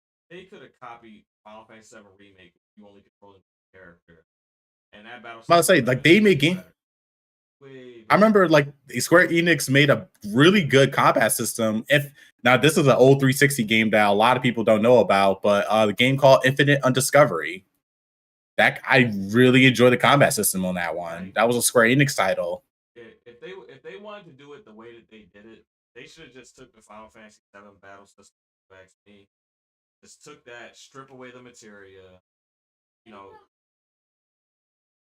did go no, um, They could go on it. Yeah, they could have just stripped it down, took away the materia system, just did the ability, and it would have been better. It would have, because you would have still had It like would have some been. damage and all that other stuff. Like if they just would have took that battle Yeah, system, you could have traded materia for the shit we got now, the like the icons, icons yeah, instead of materia. yeah. Yeah. So Cause like the skill tree and things like that is very similar to like a lot of the stuff is similar to 7 remake. Like how they did like the skill tree as far as leveling up abilities, things like that. It is similar. So I mean, could have done that. It would have been better. Not saying it would have been the perfect battle system or anything like that, but it just would be better than what they gave. It would have had more depth to it. This battle system doesn't have any depth, and it doesn't necessarily challenge you in any boss fight. Like I said, you don't even have to use a potion. You gotta hit your limit break. That's it. Yeah. Hit your limit break. Huh? You're gonna get your health back. So, and your limit break goes up very fast.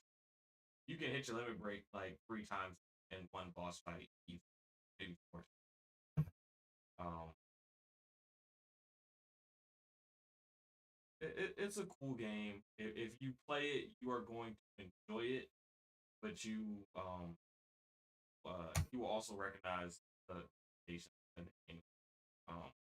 It's definitely a good game. I do recommend you playing it because I do think you enjoy it. The characters, the world,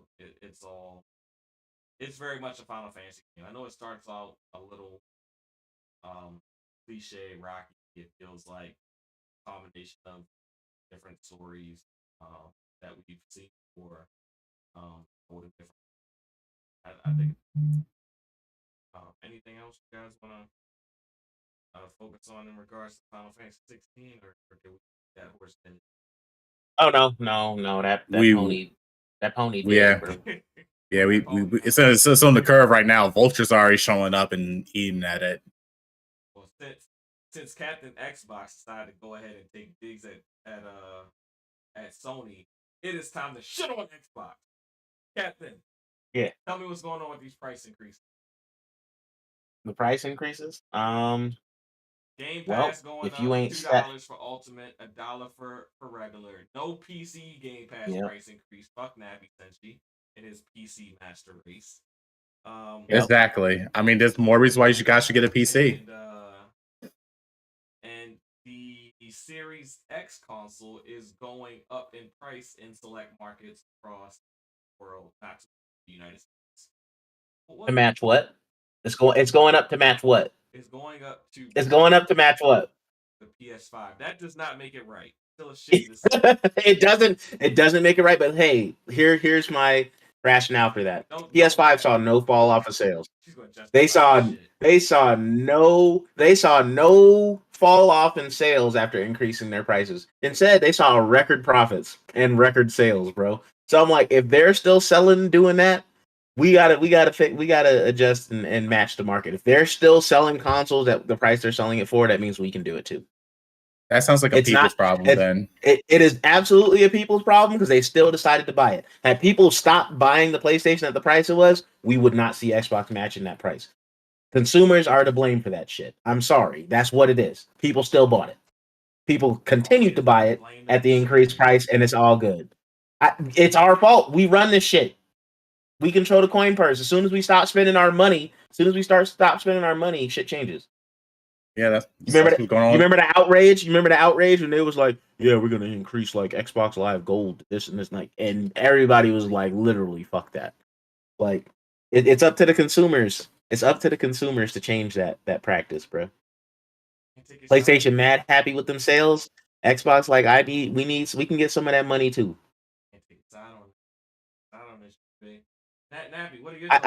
I feel you. Hold on. Before he goes, let me finish though.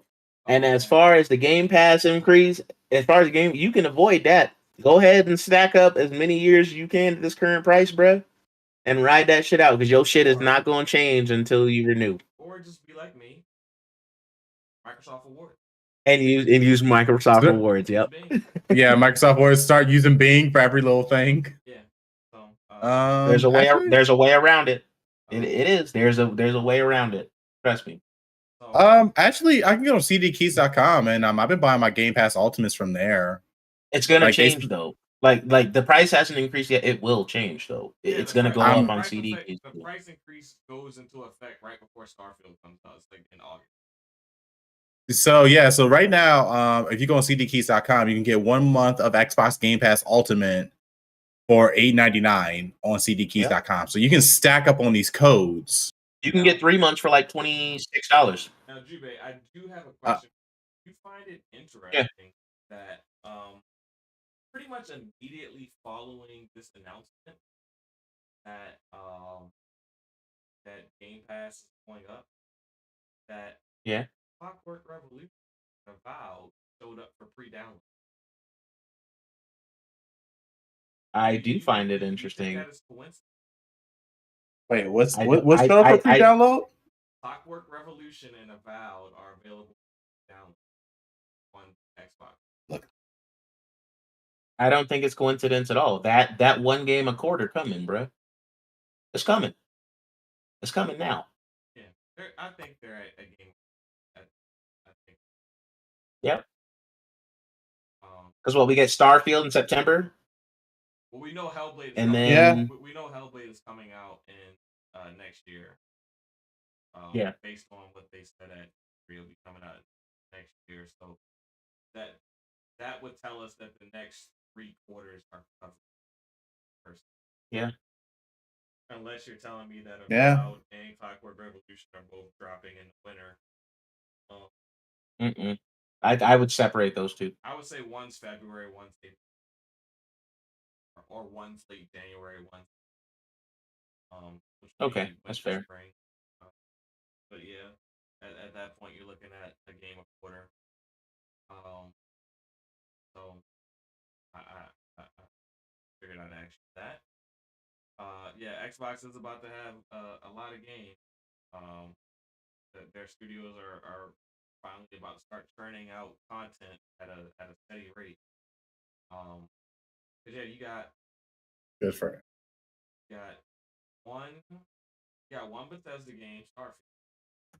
Then you finally have Xbox Game Studios showing up to the party with the Clockwork Revolution, Avowed, and Hellblade.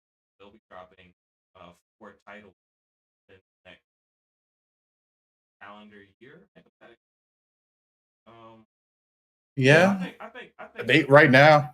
Yeah, I would think. I don't think Hellblade releases in the summer. So No. something else is gonna have to release in the summer. I think Hellblade would be a fall game. I honestly think Avowed feels like a summer game. Spring, based on it being in pre-download, I can't see it being anything past. Yeah. Well, I mean, I'm looking at it's the already extremely early to have Clockwork Revolution and Avowed in pre-download if the game is coming out this year. I mean, yeah, but here's the thing. In Exile, last game was what? Wasteland? How many years ago to Wasteland? Yeah, how many? 2008. Was it? And when did the Series X port come out? It came out the same year as Xbox Series X, but it came out that spring summer. Yeah, So so then they've now had Xbox One title. Yeah, but we've had like 4 or 5 years since then, so they're due.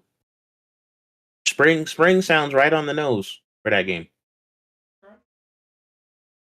That's how you feeling. All right.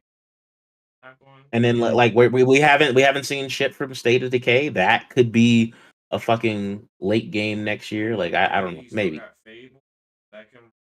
Still got Fable. That's I'm saying 25. That's coming out in 2025. It's not coming out in 24. That game South of Midnight. If it does, it's a miracle. South of Midnight could be a next year game. And Yep. It's still studios that we don't. Because Compulsion hasn't done shit since We Happy Few, bro. They haven't done a damn thing. Yeah, I'm sure Double Fine is working on something. And then you still have the fact that it's What? Looks like I was like, they may get maybe. yeah. Um, Right now, looking at Game Pass right now, I'm seeing that we got the X Primal, which is coming out 14th. You got Yeah. Swords of Fairies, that's coming out. Those are the 2 Game Pass games I see that are coming soon in July. Fist dropped today. If you haven't played Fist on the PlayStation, yeah, if you haven't played Fist on PlayStation, Game Pass. But yeah. Oh, sweet. As the only person who is not a victim to pricing, Nappy, feel about what is taking place. It honestly sucks for consumers. Y'all need to. Y'all, I wish y'all would just say, fight the power, come together, stick to y'all Xbox Ones. Stick to our And Xbox One. I mean, I'm just saying, so right now, PC players, we are not happy with the prices of these graphics cards, and we just said, "Fuck it, we're not buying these graphics cards," and it's actually affecting Nvidia's pricing. Like the RTX series, 4000 series is selling really bad because gamers are like, "Yeah, fuck that shit." We actually are buying used graphics cards. Need series graphics cards to play most games, though. You see, my son. That is true. We don't need it. My son is still playing on a Xbox One. I am about to change that because I get tired of his phone. He asks me for help, and I go upstairs and I go to help him, and it takes so damn long to load. Like, bro, You can give him a serious ass. Like 3-4 minutes sometimes for a game to load. I'm like, I need to clean this system out or something. This is ridiculous. Like, That hard drive. he plays that Avengers game. Put SSD in there. Plays that Avengers game. I'll just buy this. Yeah, just get a get that 1 terabyte Series S now. Yeah, give him a Series S, the 1440p gaming, and just get a 1080p monitor. Don't even try to put it down to 4K. Just put it down to 1080p. The Series S is really good. I probably wouldn't get Series S. I might get the 1 terabyte Series S. But get the base Series S. That black is sexy. I'm sorry. I might need that. Base yeah. Series S, that hard drive size is driving crazy. It is. I got one right here with the memory fucking the one. I got the 1 gig or the 1 terabyte memory card and the Series S I have by the PC. So yeah, that would drive me crazy. I got a 1 terabyte in my Xbox Series S. Yeah. 2 terabytes. See, that's why them. So, yeah, they got me. They got me because I bought the 2 terabyte card for my X, and then because I had already had the 1 terabyte card, so they got me. Yeah, I'm gonna need that 2 terabyte card because these games are large. Like they're not like it's not like you have too many games on your system. Like some of the games you have are and it doesn't look like they're getting any smaller anytime soon. I know Starfield's going to be 100 plus gigs. Like, let's be real, so it is.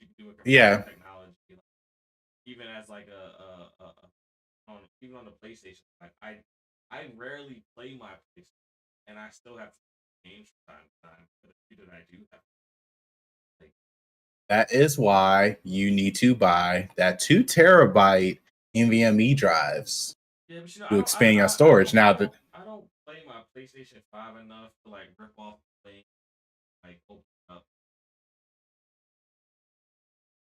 Well, yeah, as you see, memory's starting to get cheaper now. We're starting to get more fat. We're getting 2 terabytes at $100. That's good for Gen 4. Maybe one day I'll be in the store and it'll be like $80 and I'll grab it like as an impulse buy, but I'm not dying to add storage to my PlayStation 5. It's not my preference. Yeah. But back to the Xbox, yeah, I would, I don't know. I would honestly just say everyone just get a Series S, get like knock down your monitors at 1080p because I know the Series S can handle 1080p gaming no problem. PC community to support drop your Game Pass. You're right. I mean, I kind of use it. No, we need y'all to pay for it. We do pay for our game. Oh, yeah, I know y'all pirate them. Like, no, we don't pirate them. We Oh, actually you gonna purchase them. you gonna tell me I don't buy games, bro? I'm just saying PC Game Pass is the cheapest one, and damn well they can't get away with raising price on PC. Heck, if they even charge us for live service, that would be the end. Everybody will just say fuck Game Pass. They know better not to do that.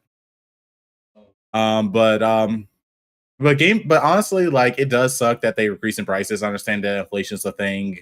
But if one company gets away with it, Microsoft, again, is a company. They're not our friends. So sometimes, like, they only get away with what you let them get away with as a community. Like how Nvidia and AMD been trying to get away with their prices for these damn graphics cards, which a lot of people are fighting against, and Nvidia and AMD are responding by lowering their prices on their graphics cards. They're still trying to upsell some certain things. People ain't buying them. Yeah. Like, you guys need to come together. At least, well, United States, honestly, I don't think the United States give a damn because it's not affecting them. But so we're not impacted. We're only impacted on the Game Pass side. Yeah. I can't be mad at Game Pass prices. I mean, that's the nature of it. They are. I just want the more games to come to Game Pass. Then I need a lot. They went 6 years without a game, without an increase in price. That's a lot. I would say, I mean, you are getting more games because they are anticipating that they are to acquire ABK, and even if they don't acquire ABK, they're going to buy something else. So you're going to get more first-party content for as far as third-party content. I mean, they do a pretty good job of rolling out quality third-party content, even if it's not day and date. Like what? Monster Hunter Rise. It launched that is on Nintendo, and then within 3 months of it being available console Game Pass, more than 3 months because of I'll say 6 months because I'm a Monster Hunter person. It was like 6 or 7 months because it was right before they put the final update for their DLC. That's when Monster Hunter Rise game came to Game Pass, and they took out Monster Hunter World off of Game Pass, which came last January. That's when it came to Game Pass. Yeah. When did Monster Hunter Rise come available? That it was before last January. I had Monster Hunter Rise. I thought it was kind of like in that fall. It was actually no, it's been on PC for a little bit over a year now. Console, almost 2 years now.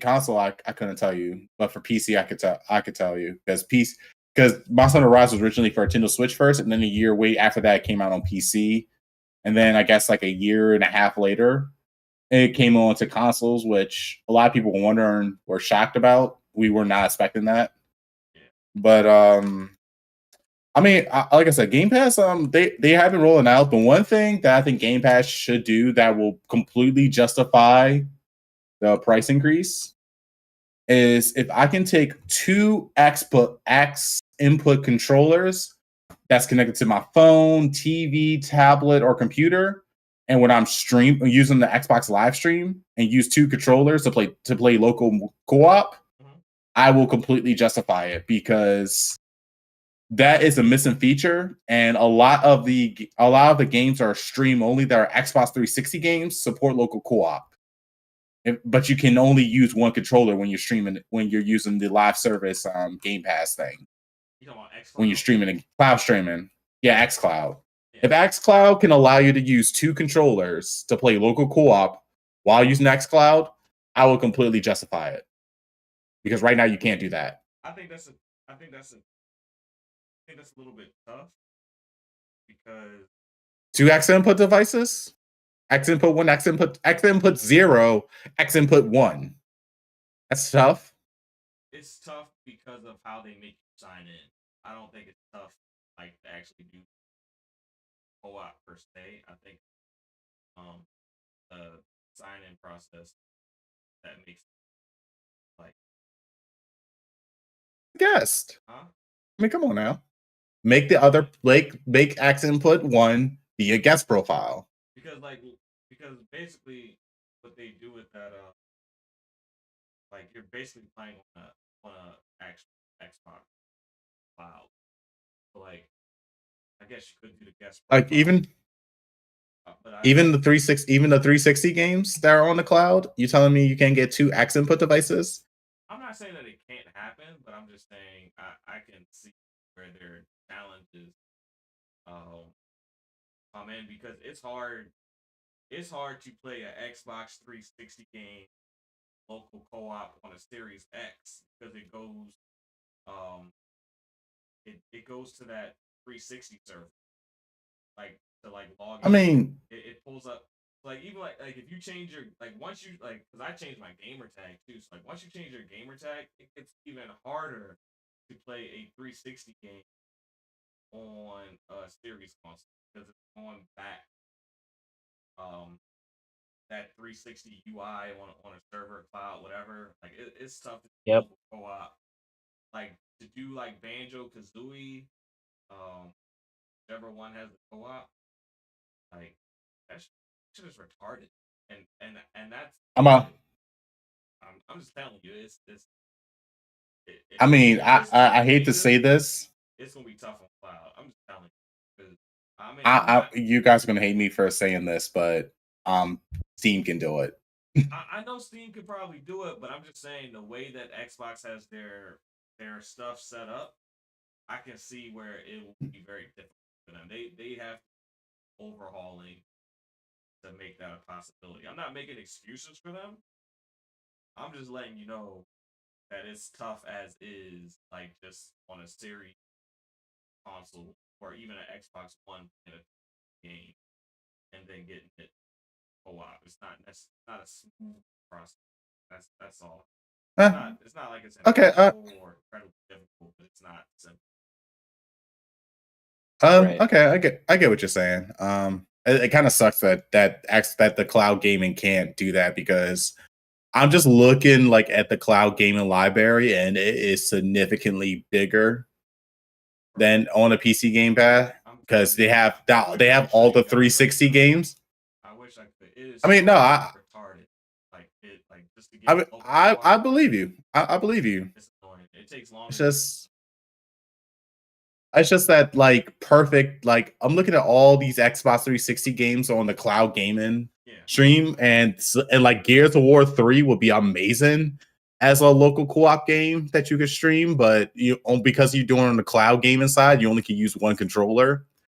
Like if you could use 2 input controllers, that's all I ask. That's all I want. It's just 2 input controllers. Download that joint. I mean, yeah, you gotta download it.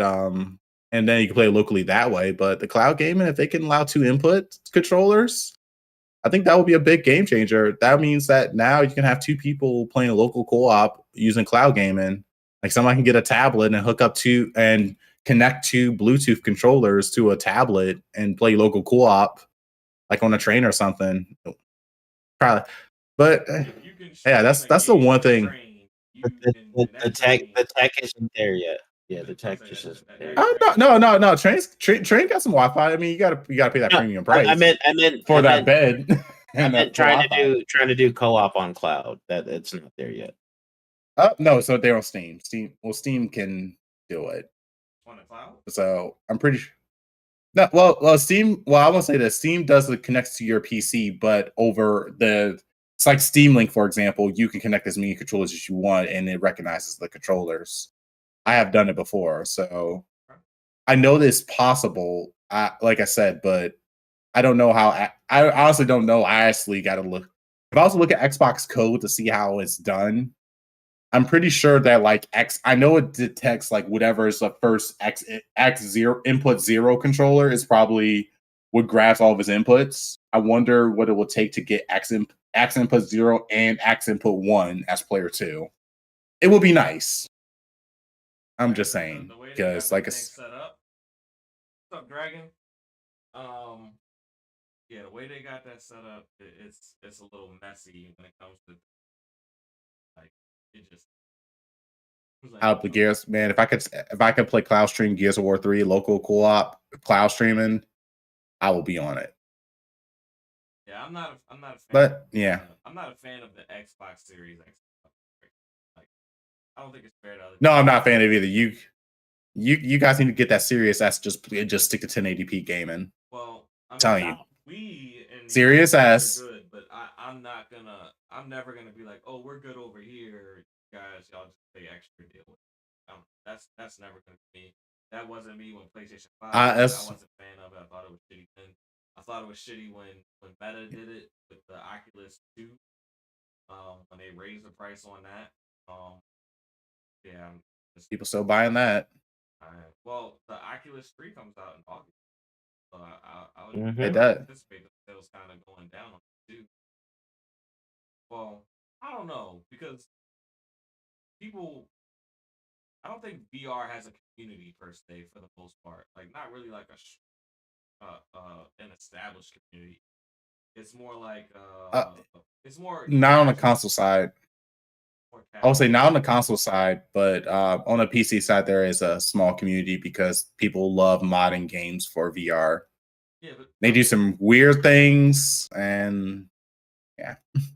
yeah, but when I say like a community, I mean, of course they have a community, but I mean like community that like follows hardware and it's like, oh no, I'm not, I'm gonna hold off and get that till the Oculus 3 comes.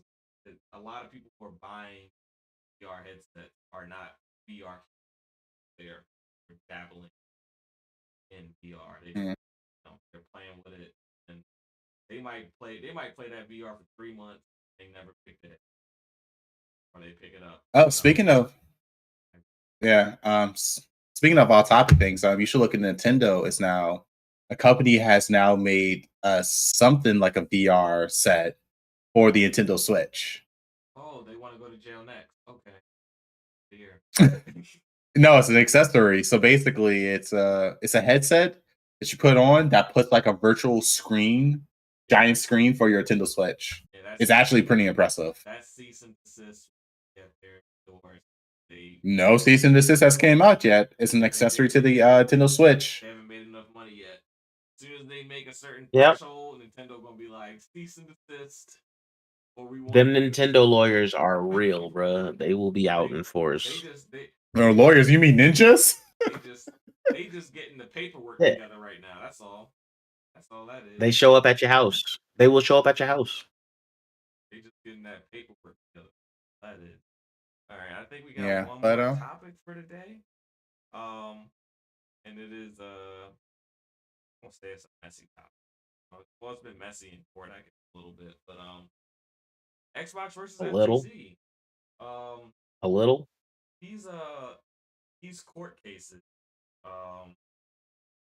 Epic versus Apple, and now Xbox versus FTC and CMA have given us a view into the console industry that we never really had before. We have said these things as fans of gaming that are apparently obvious to us, and we'll have debates on it without having actual factual evidence. But now that we're seeing the documents leak out and the testimony, we're getting a lot of our let's say our hypothesis of what has of things going on in it. Gotten a lot of that confirmed. So I'm gonna just do a rundown of some of the key things that we've heard this week coming out of PC trial.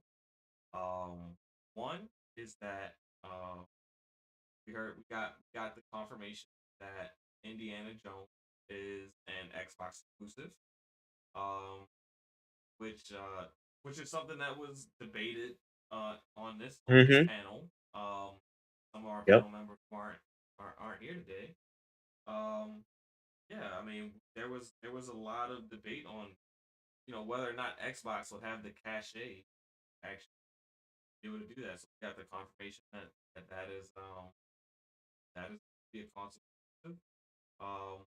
we learned that Bobby Kotick is a very shrewd businessman. We learned that he pretty much bullied Microsoft into giving Activision Blizzard a 80-20 revenue split for Call of Duty would have been a PlayStation exclusive for the PlayStation 5. For this generation, Hmm. they just would have only released one PlayStation, which very interesting. Um, we've learned that the reason that Xbox even considered buying Bethesda was because Sony was about to lock up all of their content. So Yep. um, They locked up 2 games. They wasn't about to let the third strike happen. They was like, "Nah, bro, we can't do uh, that. Sorry." we're getting the view that Xbox has been buying the publishers who have um, who have presented a risk that they could their content. So they saw that they may lose their content. They decided to purchase. Um, what else have saw Jim This is what Ryan? We, happens. we saw that Jim Ryan was lying all along about Call of Duty's importance to their platform. Not saying that it's not important, but be his own word. They'll be fine that it's not an exclusive play. Um, so he knew all along that he would always have access to Call of Duty. He had a conversation with Phil Spencer and Bobby Kotick confirming that he will maintain access to Call of Duty. Um, and he told his constituent that they were going to be more than okay. All the noise that he was making with the EU and MA and FTC was just, him just crying for no reason, crying in line. I won't say no reason. He just didn't want Xbox to become a bigger player in the gaming industry than they already are. Um, Yep. so if I'm missing any, uh, feel free to throw out the facts, start throwing in opinions, because I know you've been listening Oh, to absolutely. testimony. Um, Um, yeah, y we've you t got a pretty good you touched on the Stadia thing? yeah, we Oh, you didn't bring up the Stadia thing. yeah, Stadia. You know what? We might have to make that an extra topic. Um, the representative from Google testified, and he said that cloud pretty much. Well, he didn't say cloud wasn't a market, but basically He he said insinuated that he cloud wasn't a market, and he said that they compete with consoles for market share. So not just consoles. They compete with consoles and PC, bro. Like, yeah, she got him to say yes on both of those. so That was goddamn. so the regulators attempt to separate cloud as its own distinct market. One of the biggest players in I won't say one of the biggest players, one of the biggest companies that provide cloud services for video games, Google, said that that basically not a market. They can with responsible for market share in gaming. Um, so uh, and I think that's pretty much the biggest facts that we've seen. We've seen some emails from Xbox talking about strategies they had as far as um, pretty much buying Sony out of the industry by just buying up so much content, but that didn't end up happening. And they also had a list leak of all the companies that Xbox was looking to potentially acquire. Um, some studios on that list that will probably interest most listeners was Remedy, Crytek, Sega, which is the publisher, and what was another one? Yeah, let me Bungie, of course. Bungie was on the list. IO Interactive was on the list. Bungie, IO Interactive.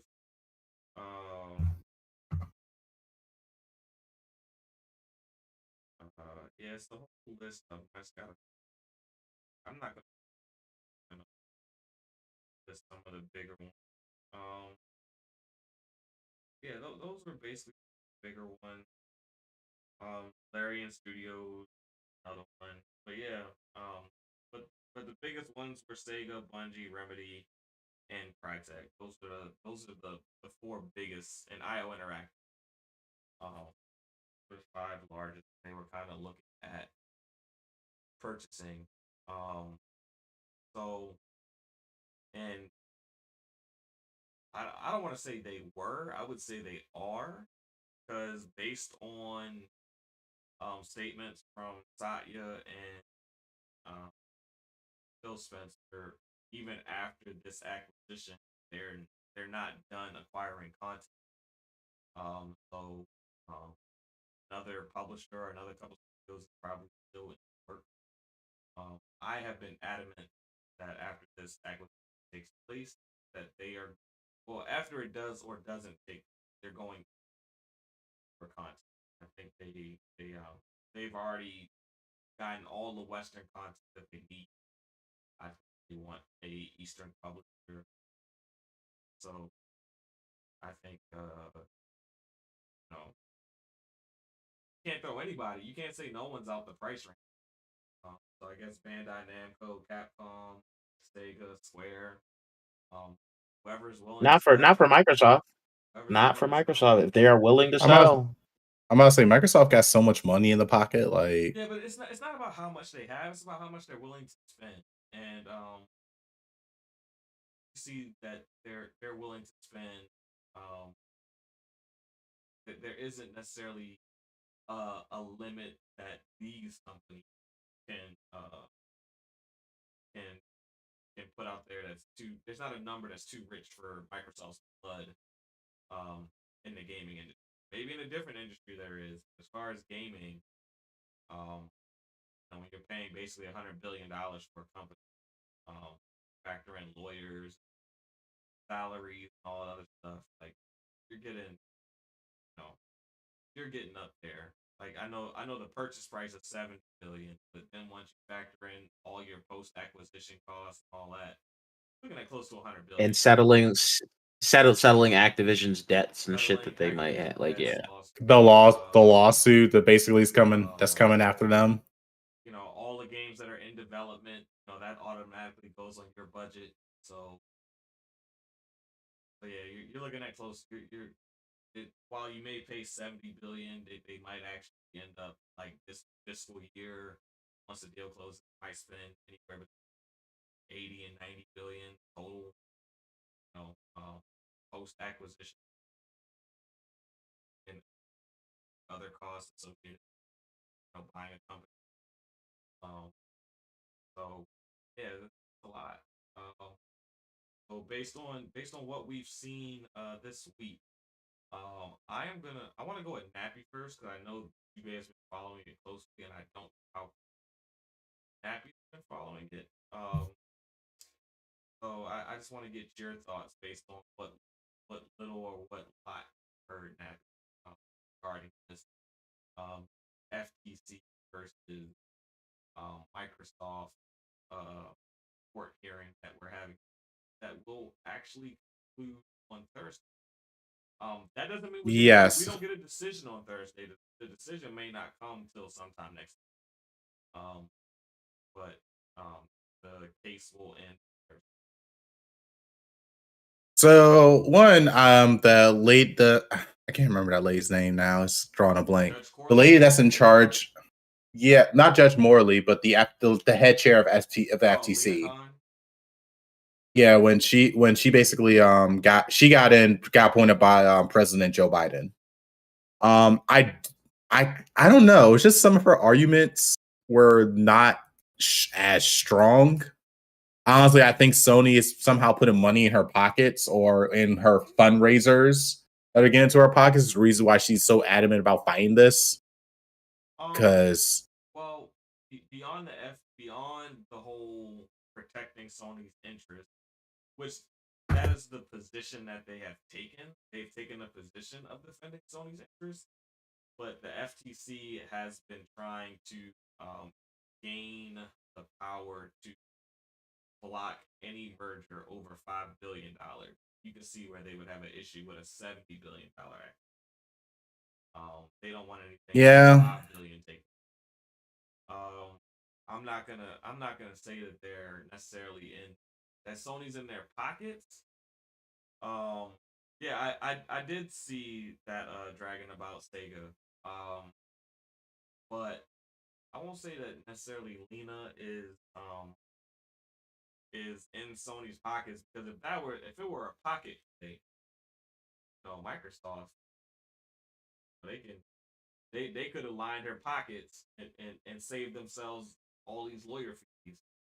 Because They could. if it was as simple as money would solve this issue, I would I guess I couldn't agree with you.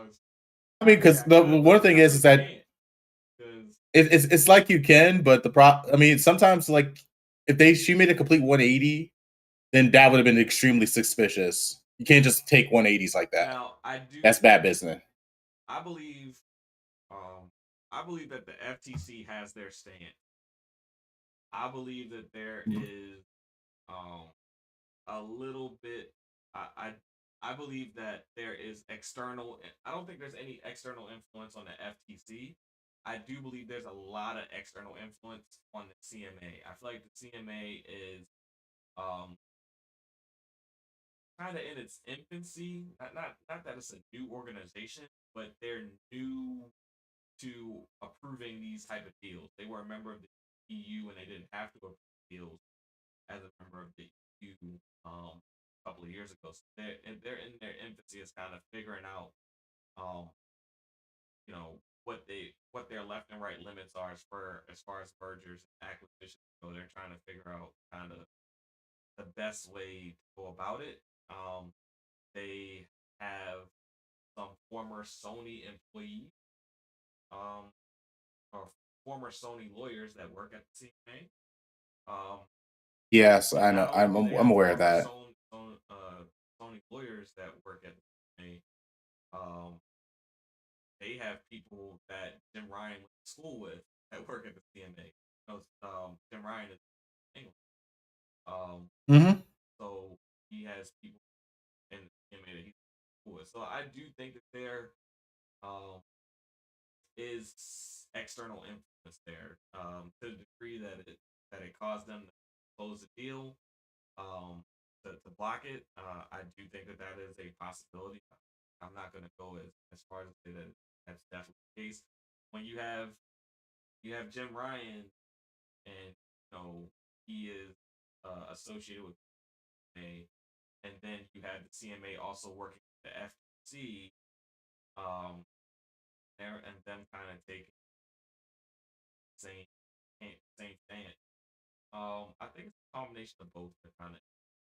But I think I think they believe what they believe. I don't think it was an external decision that forced that. So. I understand. I mean, like I said, I can't really back my argument of saying that Sony is funding their pockets. There's no like paper trail, unfortunately, to support that. But overall, like, I mean, honestly, I think this is just a delay. I mean, it seems like this deal is going to go through. I mean, Activision is a big part of the gaming community, but it's not like an overall big chunk. I mean, even without Call of Duty, as I already said, that Call of Duty is not really the be all end all. If anything, I could see if they went with the argument about mobile gaming. I could see the argument there. But as far as they don't have one. Well, the thing with the FTC, I mean, the thing with all of these regulators is that the gaming industry has never been regulated. The closest the gaming industry ever came to being regulated in our lifetime was when that ESRB. not even ESRB. Like, because ESRB happened and then everyone was happy. Like, they just forgot about games. Yeah. Games went under the microscope when GTA San Andreas had that invite me in for coffee mod. I won't even say mod. It was actual gameplay they took it out. Yeah, but you could unlock it.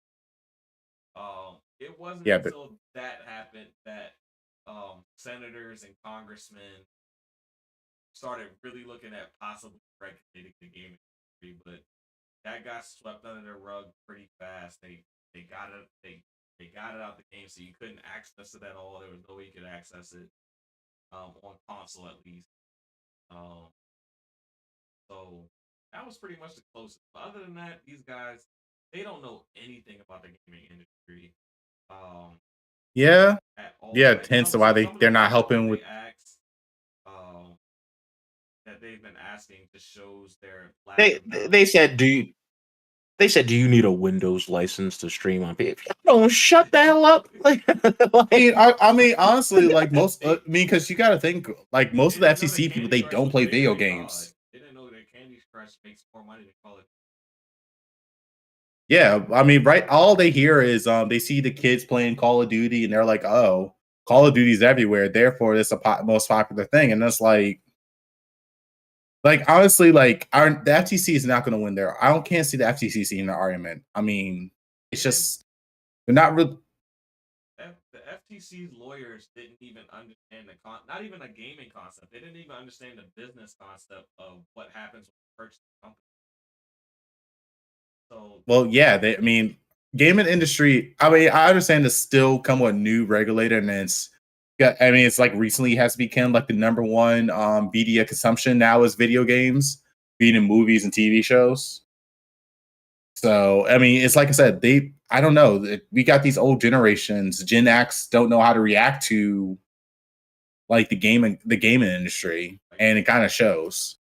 And the arguments that they bring up it just doesn't fit. At least because I understand. Now for that judge, who's I don't know, because I don't even think the judge understands, honestly. The judge is actually, which makes it even funny. The judge is actually more knowledgeable than probably any lawyer in that room. In that whole fucking side, bro. And like, because be on it. Not because she's a gamer, but because she had to she's been dealing with this for almost a year now because of gamers lawsuit that took place in California. So she's been actually she's been dealing with this particular case for close to a year now. So she is she probably has just as much knowledge about the gaming industry as a Microsoft lawyer. She probably doesn't have the internal knowledge about Microsoft that lawyers have, but as far as like this general gaming industry knowledge, he's probably one of the most knowledgeable in that courtroom. In the government. Yeah. Judicial system. That's what works for Microsoft. But Microsoft is such a big company, like working for Microsoft. Yeah, you can work with Microsoft and a lot of things. It could mean a Microsoft Windows Server. They're making Windows Server 2022, and the government's already looking at that. And they just jumped to 2019. It's that server stuff, all of the crazy stuff that you can do with Microsoft, setting policies and all the servers running Microsoft products. Yeah, Microsoft is a way more than just gaming. Gaming is actually a very small subsection of Microsoft that people don't realize. Dragonheart Yobi is talking about Bobby Kotick getting out of there, and the more time goes on, I can see a future where he stays. He's not going to stay. No, bro. The literal PR storm, the PR shitstorm. Nobody wants him. The PR shitstorm would be too much. But you got to think. All right. The PR shitstorm. You got to think about how much respect the Microsoft board or the Xbox board or whoever that they have for Bobby Kotick's ability to like basically nut up and tell them 80-20 or we go to PlayStation. Like, But see, that whole 80-20 is the reason he will not be staying. Like y'all, yet you had us by the balls, bro. Go ahead and take that payout. Get the fuck out. Don't let the door hit you with a good Lord split you. If we're talking strictly dollars and cents, I can see them wanting somebody who is able to make those type of deals. I'm not saying I agree. I'm not saying I want him to be there. But I'm saying that I can, because I don't see Sarah Bond take like who takes over Activision from the Xbox side. I don't see it being Sarah Bond. It can't be Matt Booty, so it's like who does it? So I don't see it. I don't see him just instantly being gone. That's all I'm saying. It's gonna be Lulu, bro. It's gonna be Lulu. I hate to say it. Lulu Twitter fingers is too hot to be taken over. But she's ballsy, bro. Like that's why. Twitter fingers is too hot to take over as CEO of Activision. Like, because Activision is gonna be its own separate business. It's gonna be like LinkedIn. It's gonna be like Nuance or it's gonna be its own business. So I don't see someone from Xbox going over and taking that CEO role. I just don't see it. So with me personally not seeing it, I don't see the check clearing and Bobby Kotick is immediately. I think there will be a phase out, if any. Like he might be there for the next 6 months. Might be there for the next year. I mean, of course. But of course, you don't want to just drop the CEO and then get another one coming in, not knowing how the system is run. That's what they did with ZeniMax. Yeah, and look how that happened. When they bought ZeniMax, the moment that check cleared, all them execs were gone. They were no longer employees of ZeniMax. Well, they did not give a fuck. They were no longer board members of ZeniMax. They were gone. Like, I don't necessarily see that case at ABK because ABK is such a big company. I just don't know. That's gonna be. And besides, that's gonna be interesting. Here's the thing. If Bobby stays, it's gonna open them up to way too. They're gonna get sued. Microsoft is gonna start getting sued if he stays, bro. Like he cannot stay. Gonna be there for 5 years. I'm just no. He's not staying. He is not staying. I'm telling you, it can't. It's part of this deal. Like, trust me, the people working at Activision, they are relishing in the fact that this man will be gone once this deal closes. Yeah, he gets onto one of his mini yachts. I would like to believe you, but at the same time, tell me it's over. I really, because I don't think it's Sarah Bond, and I don't think anybody. It don't matter. Actually, bro, Sarah Bond would be perfect to take over Activision. It would completely change people's perception of that company and their image, and she would do right by the people that work there. She would absolutely get buy-in from the people that fucking work there. I would love it, but I just I don't see it happen. I see her being, because once it's bought, they don't have to be cutthroat. They don't have to work crazy fucking deals because their whole goal is they're just going to drop all their games on as many platforms as they can drop it on. It's not about exclusivity. They need a new face there. We're looking at Lulu, bro, or we're looking at fucking Sarah. That's what we're looking at. It's going to be a woman. It is not going to be a man running Activision. It is going to be absolutely Sarah Ball would make me the happiest, but I just don't. Yeah, and it's going to make Microsoft look so good. Like, hey, we're forward thinking. Like, we're putting women in these huge executive roles. Like, there's so many things that come into this. Like, it's gonna be a lady. That's who's gonna run it. Bobby's the fuck out of there. I mean, I would love to see Sarah Bond take over. I can't see it at this moment. But I mean, if she does, I can. She ready. You saw her. I heard her in court, bro. She ready. And the only reason I said she was a shark in that bitch. She ready. They they didn't send an Xbox person to take over ZeniMax. So I mean, ZeniMax is a lot smarter as far as This sales. might be a different case. I think it's going to be Sarah until Phil retires, and then Sarah's going to fill that role with somebody else so she can take over Phil's role. Yep. I think Sarah Stanley's hitting that on the nose. I think Sarah would be great. I think that would be. You got a woman, you got a person of color, a woman running that big. Come on, bro. Like the great PR literally is sitting right in your fucking face. Yeah. I wonder how gamers.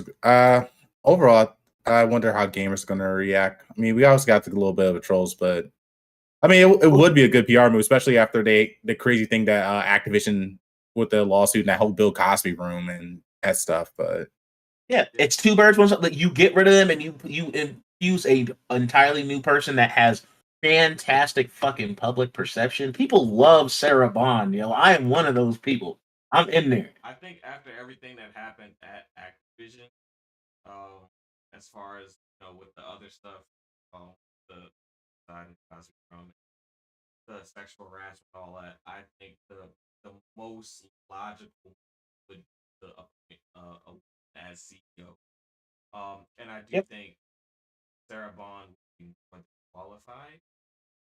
I just think that she kind of excels in the role that she's currently in, and I believe that he is Phil Spencer's successor, and I don't know how. I don't know how much of a apprentice she could be from being a CEO at. Here's her test. She runs this. Phil's job's in the bag, bro. Yes, this is her training for being groomed for Phil's job. For real. But the thing is, another thing is, Phil is career at Microsoft. I don't just see him, like, people talk about retiring. I don't see him retiring anytime. It's gonna happen in the next 10 years, bro. He's up there. He won't be head of Xbox forever. He may go to a position that's higher than head of Xbox. Then someone takes over there. But I don't see him just disappearing. I think people are going too far with Phil retirement. I don't think that he's career at Microsoft. He's been there since he got out of college. Well, since he was in college. He is, but I say he got 10 years left, bro. He got this gen and like half of the next. And I think he finally calls it. Old white men don't like to work for some. I mean, the question is, do they work? I mean, they're kind of at the point where they just sit at the table, say yes and no, and then walk off, and then maybe go to a couple of like press interviews, and then walk off to their yacht. He doesn't have any reason to believe it, like, based on the position that he's at. And he's like at the hip with Satya. I have not seen another Microsoft exec spend as much time with Satya as I seen Phil. I see Phil and Satya together, and that was before this ABK thing they were caught up.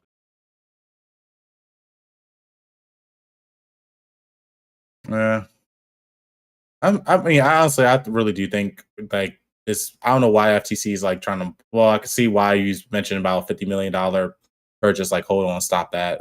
You think 50 million above, but I do see this deal going. Well, 5 million, but I do see this deal going through. But I think after that, like, there's going to be like a tight, like a little close watch on Microsoft with purchasing future companies. No, they ain't. They gonna grab Sega next. They gonna grab Sega or Capcom. If they grab Sega, they're gonna have to go through a lawsuit all over again. No, they're not. Because I mean, Sega doesn't. I don't think Sega has any American studios, so they wouldn't be subject to FTC regulation. They don't. They sure wouldn't. It'd be all Japan. They don't have any European studios either. I believe. I think it's all based out of Japan. So the only regulator that would have a say so in them making a purchase would be I think it's called the JFTC, and Federal Trade. Yeah. Yep. Yep. And if they do go the Activision route where Sega still churns out multi-platform, because that's genius. You're still gonna have your JRPGs. Like, you're not gonna get rid of that market. You're still gonna drop your games on the switch. Like, if you read like The shit they came out when they were talking about purchasing it, they said they are going to continue to ship it everywhere because that makes the most logical sense.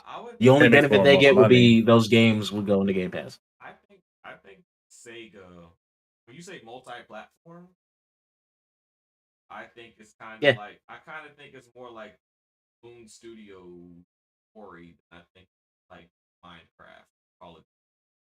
Like, No. You have to read the email that they came out with, like detailing how this was going to work. Like yeah, they're like but that was all of their franchises are still going to be everywhere. We're just bringing they literally said they're bringing franchises that skipped Xbox to Xbox. So that means we will be getting shit that we didn't have before because of whatever. they were saying that stuff was years ago, and I think 2 years ago, I 3 think years ago. I think Sega is like Japanese ZeniMax for them right now. Yeah, So they need it. no, when I say That's the last I'm piece. talking about how they'll treat the game. I think a lot of those games will be exclusive, and I think the games that aren't Mhm. exclusive will be on Switch. Like they'll be like, "We're cool with you, Nintendo." I mean, well, I mean that'd be kind of stupid for that's like majority of Sega games are sold on the Nintendo platform Yeah, that I've seen besides that's what I'm saying. besides like a Dragon and Star Fantasy Star Universe. Yeah, I would see like I would see them cutting out and like games like Sonic Frontiers stuff like that. I see that being on Xbox, and I see like other games that can run on Switch being on Switch. I see Yakuza being an Xbox.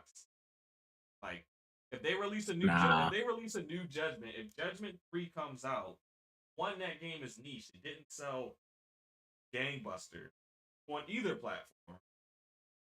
So I could see that being an Xbox exclusive. I don't see a reason why something like that would have to be multi-platform. Maybe Yakuza You 2. know, I don't know. But I'm saying multi-platform because it avoids all regulator scrutiny if nothing changes besides the fact that they own them. Well, they own actually, the difference is if they purchase a Japanese company, most of them operate purely in Japan, so they only have one regulator. yeah. Yeah. Hey, if Xbox buys Sega and they bring back Skies of Arcadia, I would done. I'll be like, yes, I support the deal 100%. Power Stone Day One Because Xbox. I mean, Sega got a lot of sleeping IPs. Who makes They Soul do. Calibur? And Bandai. Bandai Namco. I don't think they're going to purchase Bandai Namco. I think they'll purchase anyone that is willing to sell. I need Sonic to be the Microsoft mascot. Like You want Sonic, not Starfield? You want a kid friendly mascot because because they need it. Because on that list, I don't. Zenimax wasn't on that list. ABK wasn't on that list, but those are the ones that they bought. I mean, if they buy ABK, they got Spyro and Crash Bandicoot to be the Xbox mascot. Yeah. But what I'm saying You got, which is but hilarious. here's the thing. You can have Spyro, Crash Bandicoot, and Sonic. Like it just needs to happen. But the point That Spyro and Crash Bandicoot is already the FU to Sony. That list was years old, and on that list, ABK wasn't there, and ZeniMax wasn't there. So, yeah, we want to look at studios that are on that list. They ultimately ended up going with studios that weren't on that list. They went with, who was selling. So, we can say they won't do Bandai, but why won't, if Bandai's selling? The only thing with Bandai is Bandai does a lot more than video games. So, stuff like that might block it from taking place. No, FC did not. What company? Twitter. He changed his handle to like his government, so it's like Rome something. If you want it, I'll send it to you in a DM. I'll whatever, and you'll be like, oh, I still follow him. Yeah, he just changed the name, like Rome. But yeah. But Who? The Who? one FC? company? FC Silent. Yeah, he's so still around. he just talks about He how like his name is like Seattle Red on there. It's just Roman LFC or some shit. Like yeah. he's still around. Actually, you know what? With Microsoft should go up to and just throw a shit ton of money at. They Who? should do it to Capcom. That ain't gonna happen. That's why I I mean, said Sega is an easier buy. Sega is definitely easier by. Capcom was down in the trenches, but it's coming back strong. If you ask Got me, the Ari. there's only one Japanese company that Microsoft purchased. You gonna say Square Enix? That is Square Enix. And it's not because they need the game. It's because they need to sever the relationship. That would be the only, because they already get Capcom games. They already get Sega games. They don't get Square games. So if they were going to spend billions of dollars, I think like if it's about getting content, then Square to me would play, because you're already getting the content from those other. That would be a really. I mean, because Square Enix has such a tight relationship with Sony. Like their like companies are friends, and they both like the buildings are not too far away from each other either. I'm not necessarily advocating for it, but just looking at it from like, if you guys are competing and going to war and trying to win this, war, where would make most sense? That's basically, if we're playing chess, that would be like, damn near taking Sony. He's It would. It's like, yes. I mean, Square. I mean, right now the only Square's hard hitter right now is Final Fantasy. They like even their Kingdom Hearts series is not as hard. It's not as hard hitting as it used to be. It's not a matter of it being as hard hitting as it's the brand association. If you take that away from, and also wherever Square RPGs go, that's where all the other JRPGs follow wherever Square is, because they sell to the same audience. So yeah, Square also has to be willing to sell. They do have to be willing to sell, but I'm just saying, if the whole point of you buying another publisher is to get content that you weren't getting before, because that seems to be the play. I feel you. It's just Xbox has been trying to get content that they weren't getting before, or that they were at risk of losing. So unless they're at risk of losing content from Capcom, or who's making that Rise of the Ronin? Rise of the Ronin. Let me Google that. Sony exclusive IP. Who's making that?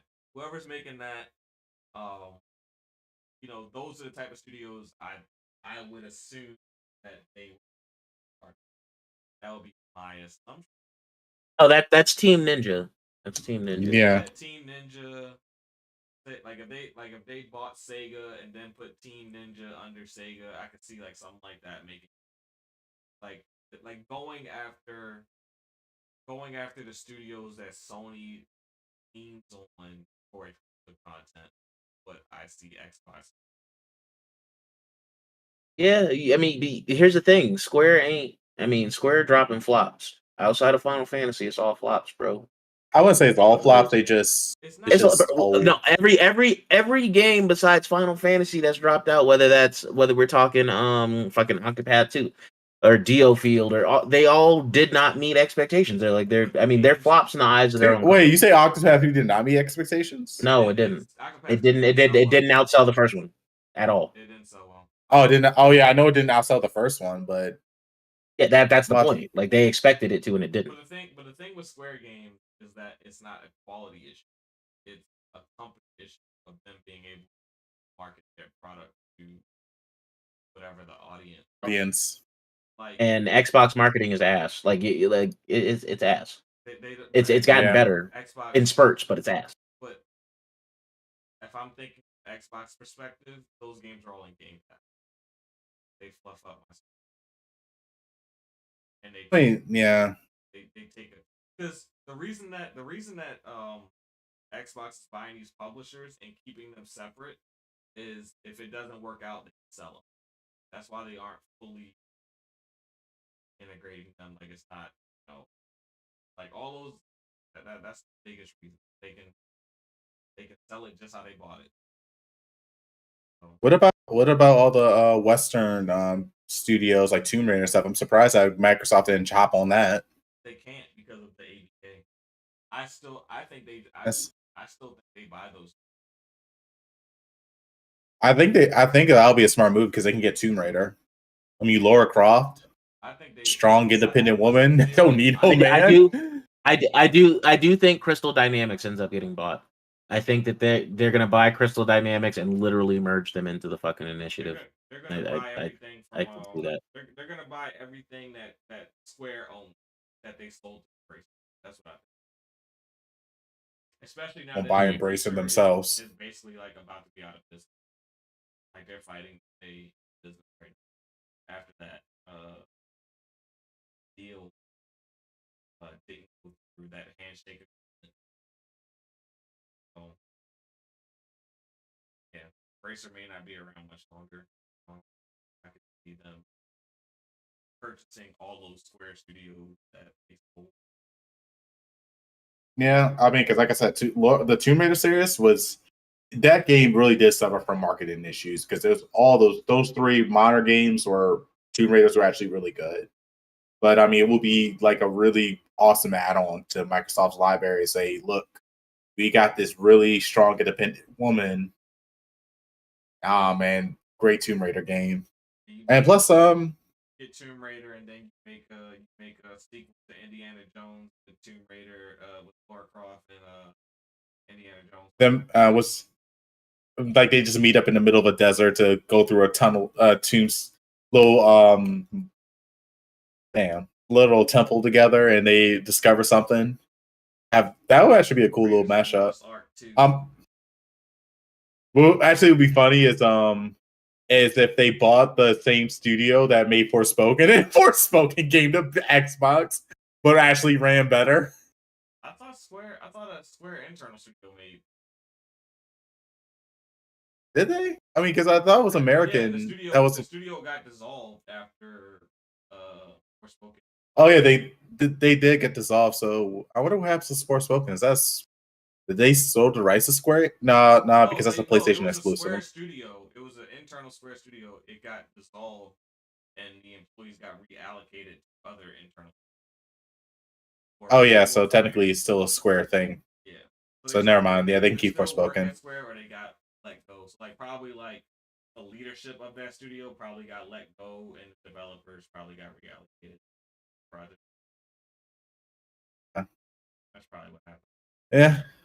Yeah, but yeah, I mean, like I said, eventually, I think by the end of this year, we're gonna see the merging of Microsoft and Activision, Blizzard, I think and maybe they could. I would say by July 10th, ABK is a Microsoft studio. That would be my prediction. Maybe they could fix Overwatch 2 and their PVE issue. No, they're gonna let ABK run independently, and they're gonna allow ABK to continue to screw over Overwatch, make money, give up blind eye. Well, look, okay, Microsoft. That's the only thing I don't like about Microsoft is they buy companies, they don't manage them. They just want them under their name. Y'all told them that they mismanage studios. We don't want y'all to manage them anymore. We want y'all to let them cook. So they let them cook. I only said that for 343. Nah. Everybody was saying that they missed because don't forget when they closed Lionhead and shit. It's all the closings and the cancellation days. Like, nah, y'all just mismanaged everything. Y'all need to stop. And now they're doing that. Now it's like, no, you're not hands on enough. Y'all destroyed Skype. Y'all destroyed whatever. We destroyed what, Skype? Yeah, that's what people are saying. So I mean, we got Discord. Who gives a damn? A lot of people were throwing shade at Microsoft management, and not just when it came to games. So They let people cook now.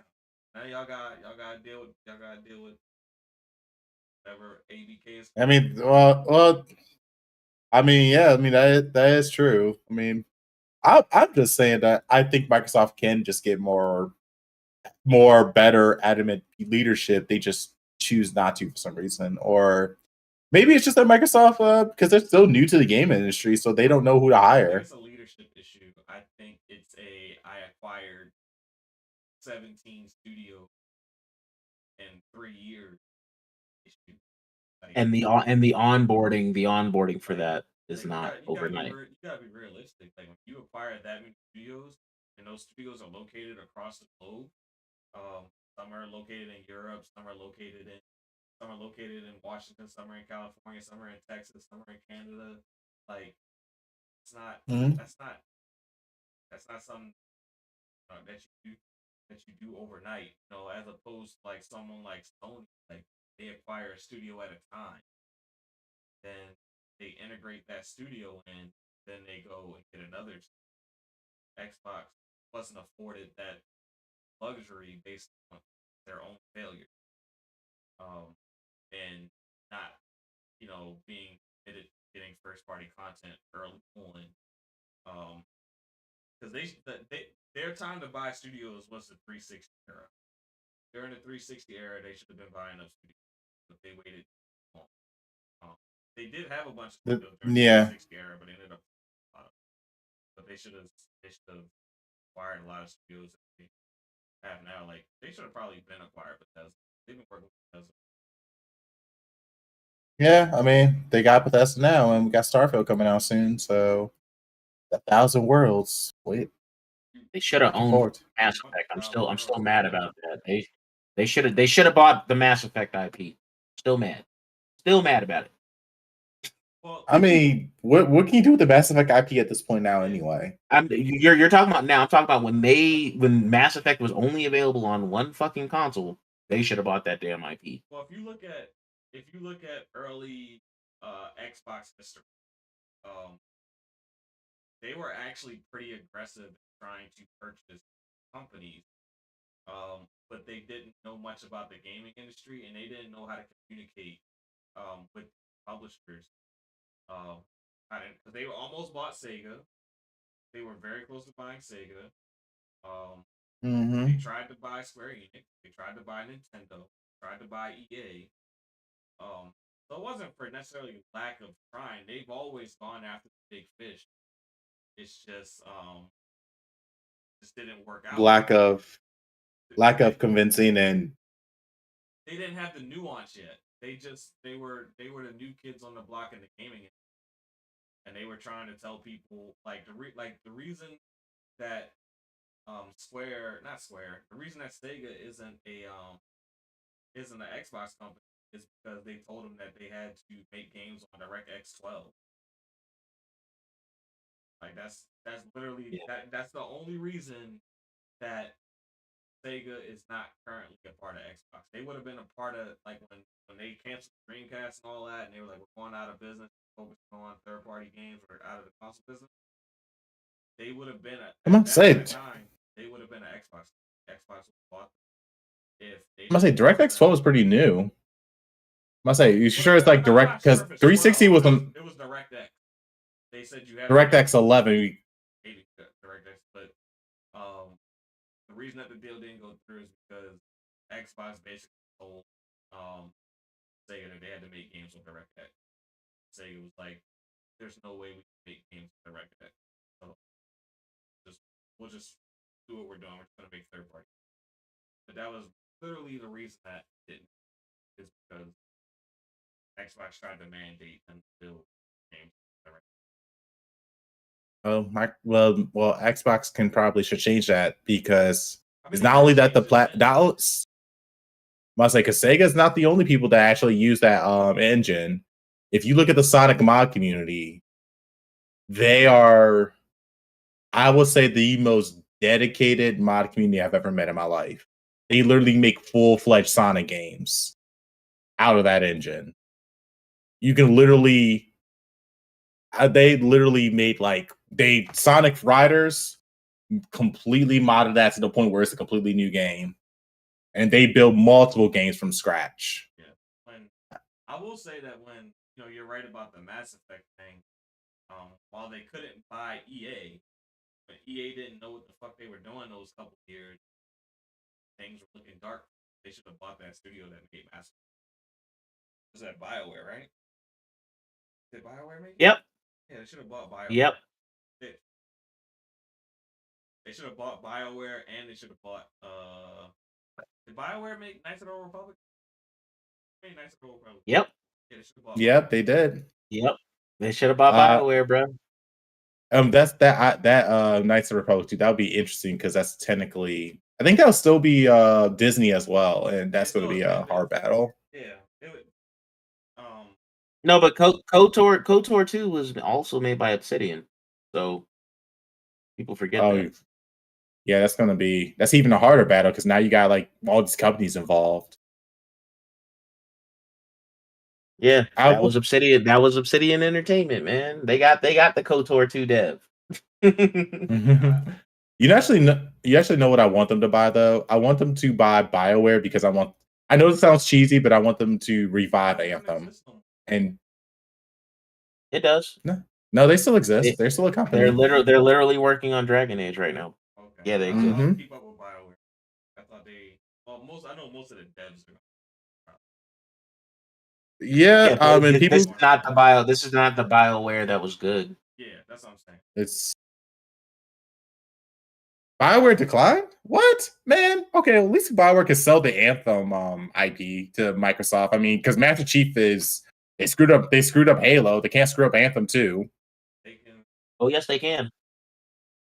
He screwed up Anthem more than what they screw up. I don't think they screwed up Halo.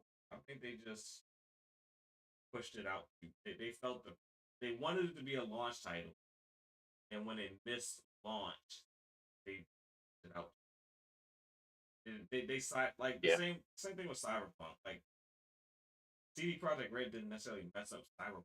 They just pushed it out. Cyberpunk is still a very good game. Halo is still a very good game. The multiplayer is still very good. Forge is really good right now. Well, yeah, Forge that's like the saving grace right now for Halo. You have a really all of season 4 is good. It's not just Forge. Season 4 is looking really good right now. Like Halo is the maps, the infection mode, like and the new progress shit they got. Like season 4 is where this game should have been when this bitch came out. Like goddamn, doing really good right now. I don't know what the player base is, but as far as the state of the actual game, it's a very good game. Like all around, like the campaign launched very well. The multiplayer launched gameplay wise, it was low, just bare bones, but the content is finally there now. So, I mean, I don't know. Damn, took them like 2 years later. Yeah, essentially, like if they would have waited one more year to drop Halo, they would have dropped it in. If they would have dropped it the following year, if they would have let just Horizon 5, have the spotlight that year, drop Halo following, they'd have been good. Nah. Well, we gotta look at the future at this point. Like I said, I'm actually looking forward to Microsoft purchasing Activision just to F you for PlayStation making Final Fantasy 16 an exclusive for 6 months. But even though you guys are telling me that I'm not missing out on much, I mean, I know I gotta let the herd go. It's just annoying because it's nice, like y'all guys talk about Final Fantasy 16, and here I am, just barely play the demo.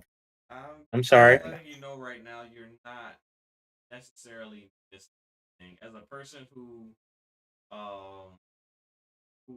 doesn't necessarily advocate for day one purchases, I will say that you're not missing anything. I would say, I hope that by the time you get the game, it is optimized and it is, you get the game that running a lot better. Yeah, I hope. Not saying it's that it's running bad right now, but it's not optimal. I'm gonna say Final Fantasy 7 Remake wasn't optimized when it first came out on PC. That game been out for PlayStation for a long time. Yeah, I would like I prefer, I prefer getting most games 3 months down. They're a little bit cheaper, and the game is not behind. And you wait 6 months to a year, get all the extra content also. So for free for the price of the base game. yeah, so it's That's like they love doing that. I I I am not a fan of day one purchase for games. Only game that I really am day one for is Final Fantasy and sports game. If I buy a sports game, it'll be a day one because it went come out every year, kind of the nature of the beast. But other than that, I would say most games don't deserve day $1. I'll say that like Well, 80% of them don't. especially a $70 price tag. That's cool. I mean, you're paying $70 for a game that doesn't have all the content, and a lot of times isn't released as a clean game. There's always some sort of issue with most games. So, um, I will just let them work the Yeah. kinks out and catch at a price that's more favorable to you than them. That's Yeah. how I see Yeah. Plus, my backlog isn't that bad anymore. Like I said, this year I have been managing my games that I've been purchasing. my backlog. Like I have horrible. I would have to beat like 4 games out my backlog a year, and like 10 years my backlog right. wait, what's going on with that list that Kofi made? It's on pause, okay? I'm like I was slow playing through Yakuza. I will beat Final Fantasy 16 probably Damn, tomorrow. 98 games. That's a lot. I will beat Final Fantasy 16 tomorrow. If not, not tomorrow, I will beat it. I'll beat it. It won't take me to beat it. I have 10 chapters, and it's Do just what I these do. damn 3 side games. quests. Like You don't have to do the side quest mandatory to. Do you really need the side quest to progress the story? I don't know. I don't know if I need them or not until I know that I need them. So I do. Like Okay, yeah, that like makes sense. if I You didn't haven't do got all there the yet. side quests at this point, I would have missed out on the Joker. So, yeah. I mean, like, don't know until you know, unless you're like online search. Um, Yeah. so, uh, when Uh, it comes to RPGs, I think at a certain point, side quests should cut off. There should be any side quests. It Yep. should be like Yep. this is like the meat of the story, and you need to focus on. I won't say cut off. I would say just to make them less important. Like I mean, just have them there just in case after you beat the whole game, you can go do these like side like you quests can a go little back bit and later. do them, but I'm just saying there shouldn't be any new ones popping up at a certain. That's my like. I mean, you always got that in-game boss, that extra hard boss to test your skills. Like I have 10 chapters to go right now in Final Fantasy. I shouldn't see another new side quest pretty fast.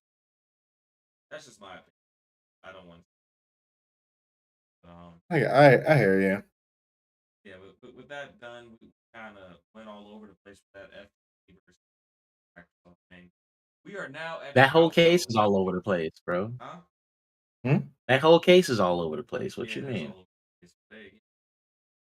Um, FTC stuff. Yep. But we are learning a lot. Like we wouldn't be getting none of this It info is and good dirt. to learn a A lot. lot of how About companies the run. industry and kind of the inner work. Basically, all we've learned is that Xbox gets really a lot. So, because if ABK is doing that to them, best believe Capcom did it to them for Street Fighter 6. Best, you know, you know, Square's probably beating them over the coals, like just for like one pixel remaster. Guess what you gotta get Shit. After that 6-month exclusivity deal, they gonna look up like, hey, I heard you still want Final Fantasy remake. We'll give you that Final Fantasy 7 remake, but we ain't giving you 16 yet. You're gonna have to wait another year for that. Probably. Like, yeah, like their exclusivity deal for the remake is up for 7 remake, and they still haven't released that on Xbox. They just like, fuck you. Best thing that could happen to Microsoft is just that they get it as close to 50-50 as possible. They don't gotta necessarily become the market leader, but as far as like Sony, Xbox market share, if it's like 47 to 53, that'd be the best thing that could happen. I was 70-30. 70-30? Yeah, I mean that's what Steam does, and everyone's okay with that. That has not changed. That's been like decades. 70-30 split. Well, Xbox does have 70-30. So for most of their games, it's just that they're getting screwed over by some publishers. That's kind of what we're learning. That like, Yep. 70-30 ain't good enough for you, B. Exactly. Like I said in chat, bro. Like they want that $1 trillion company money, but they magically shock when they just want to buy the cow. They're like, oh, they got it. We could charge them all this. We could tax them because they got it. They goofy until they start using that money to cut out the middleman. Like, we ain't working out no deals. We are the deal, bro. We own you. Yeah. We'll see what kind of power they're able to leverage once they have Call of Duty. I don't know how much leverage that gives them to other third party companies. It moves people over to Xbox. I don't. Oh, one last thing from the FTC Xbox thing that we learned is that Sony withholds their dev kit from from Xbox. So with that being the case, with Jim Ryan talking about a degraded version of Call of Duty, he's pretty much guaranteed to have a degraded version of Call of Duty when PlayStation 6 drops. That could actually move the COD community over to Xbox at that point. So they're probably safe with their COD community for this generation. And I'm sure a couple will move over just for the Game Pass influence. But for the next generation, you would have to believe that a lot of those people, knowing that they'll only get the PlayStation 5 version of Call of Duty, probably hop to Xbox. If like all they play is like Warzone, whatever mainline Call of Duty. That was another interesting tidbit that came up. My boy had to come with the chicken. Said this episode is going on too long. I got my chicken and hot sauce. I got hot sauce in the fridge. I said I got that hot sauce from last night. So yeah. Oh, God. He ain't playing. We're at the outro, so Nappy, before you start eating, give me your outro, telling people where they can find you, please. Damn it, man. You at least trying to cancel what? Man, but it's all. I mean, I actually, you're right. Yeah, damn, I'm gonna put a hot sauce on. Don't get the so you guys can find me. You can find me in my living room putting a hot sauce on my chicken. That is Popeyes, right? Because I know that breaded style when I see it. Yeah, it's Popeye's chicken. Yeah, I had to take my girl. Yeah, so you can find me on YouTube. Basically, also type in Nappy Cinchi in the search bar. I'll pop up with a bunch of controller reviews. I have 1 controller, 2. I almost got hot sauce on that. 3, 4, 5, 6, God 7 damn. controller reviews.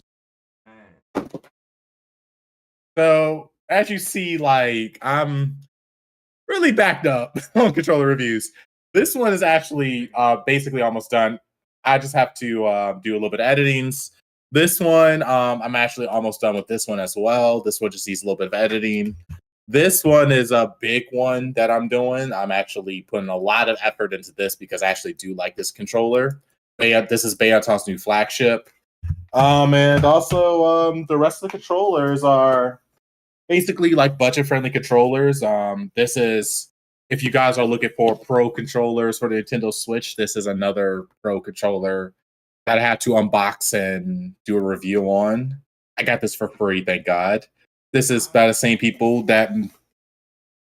It's the big ones, Blitz combos. The same people that made the Armor X pack for the Xbox Series controller. So, yeah.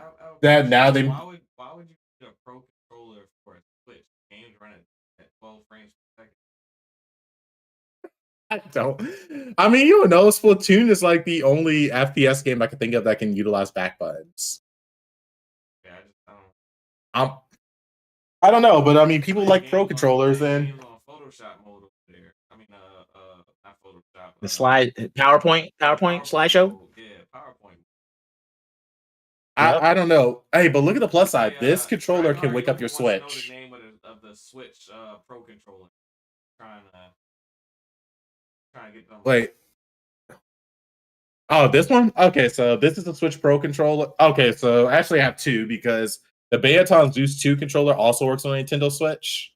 So if you type in Bayoton Zeus 2, you can find this on YouTube on the Bayoton website. And also you'll see that I got the original Bayoton Zeus controller, which I have the pink version right here of the Zeus 1.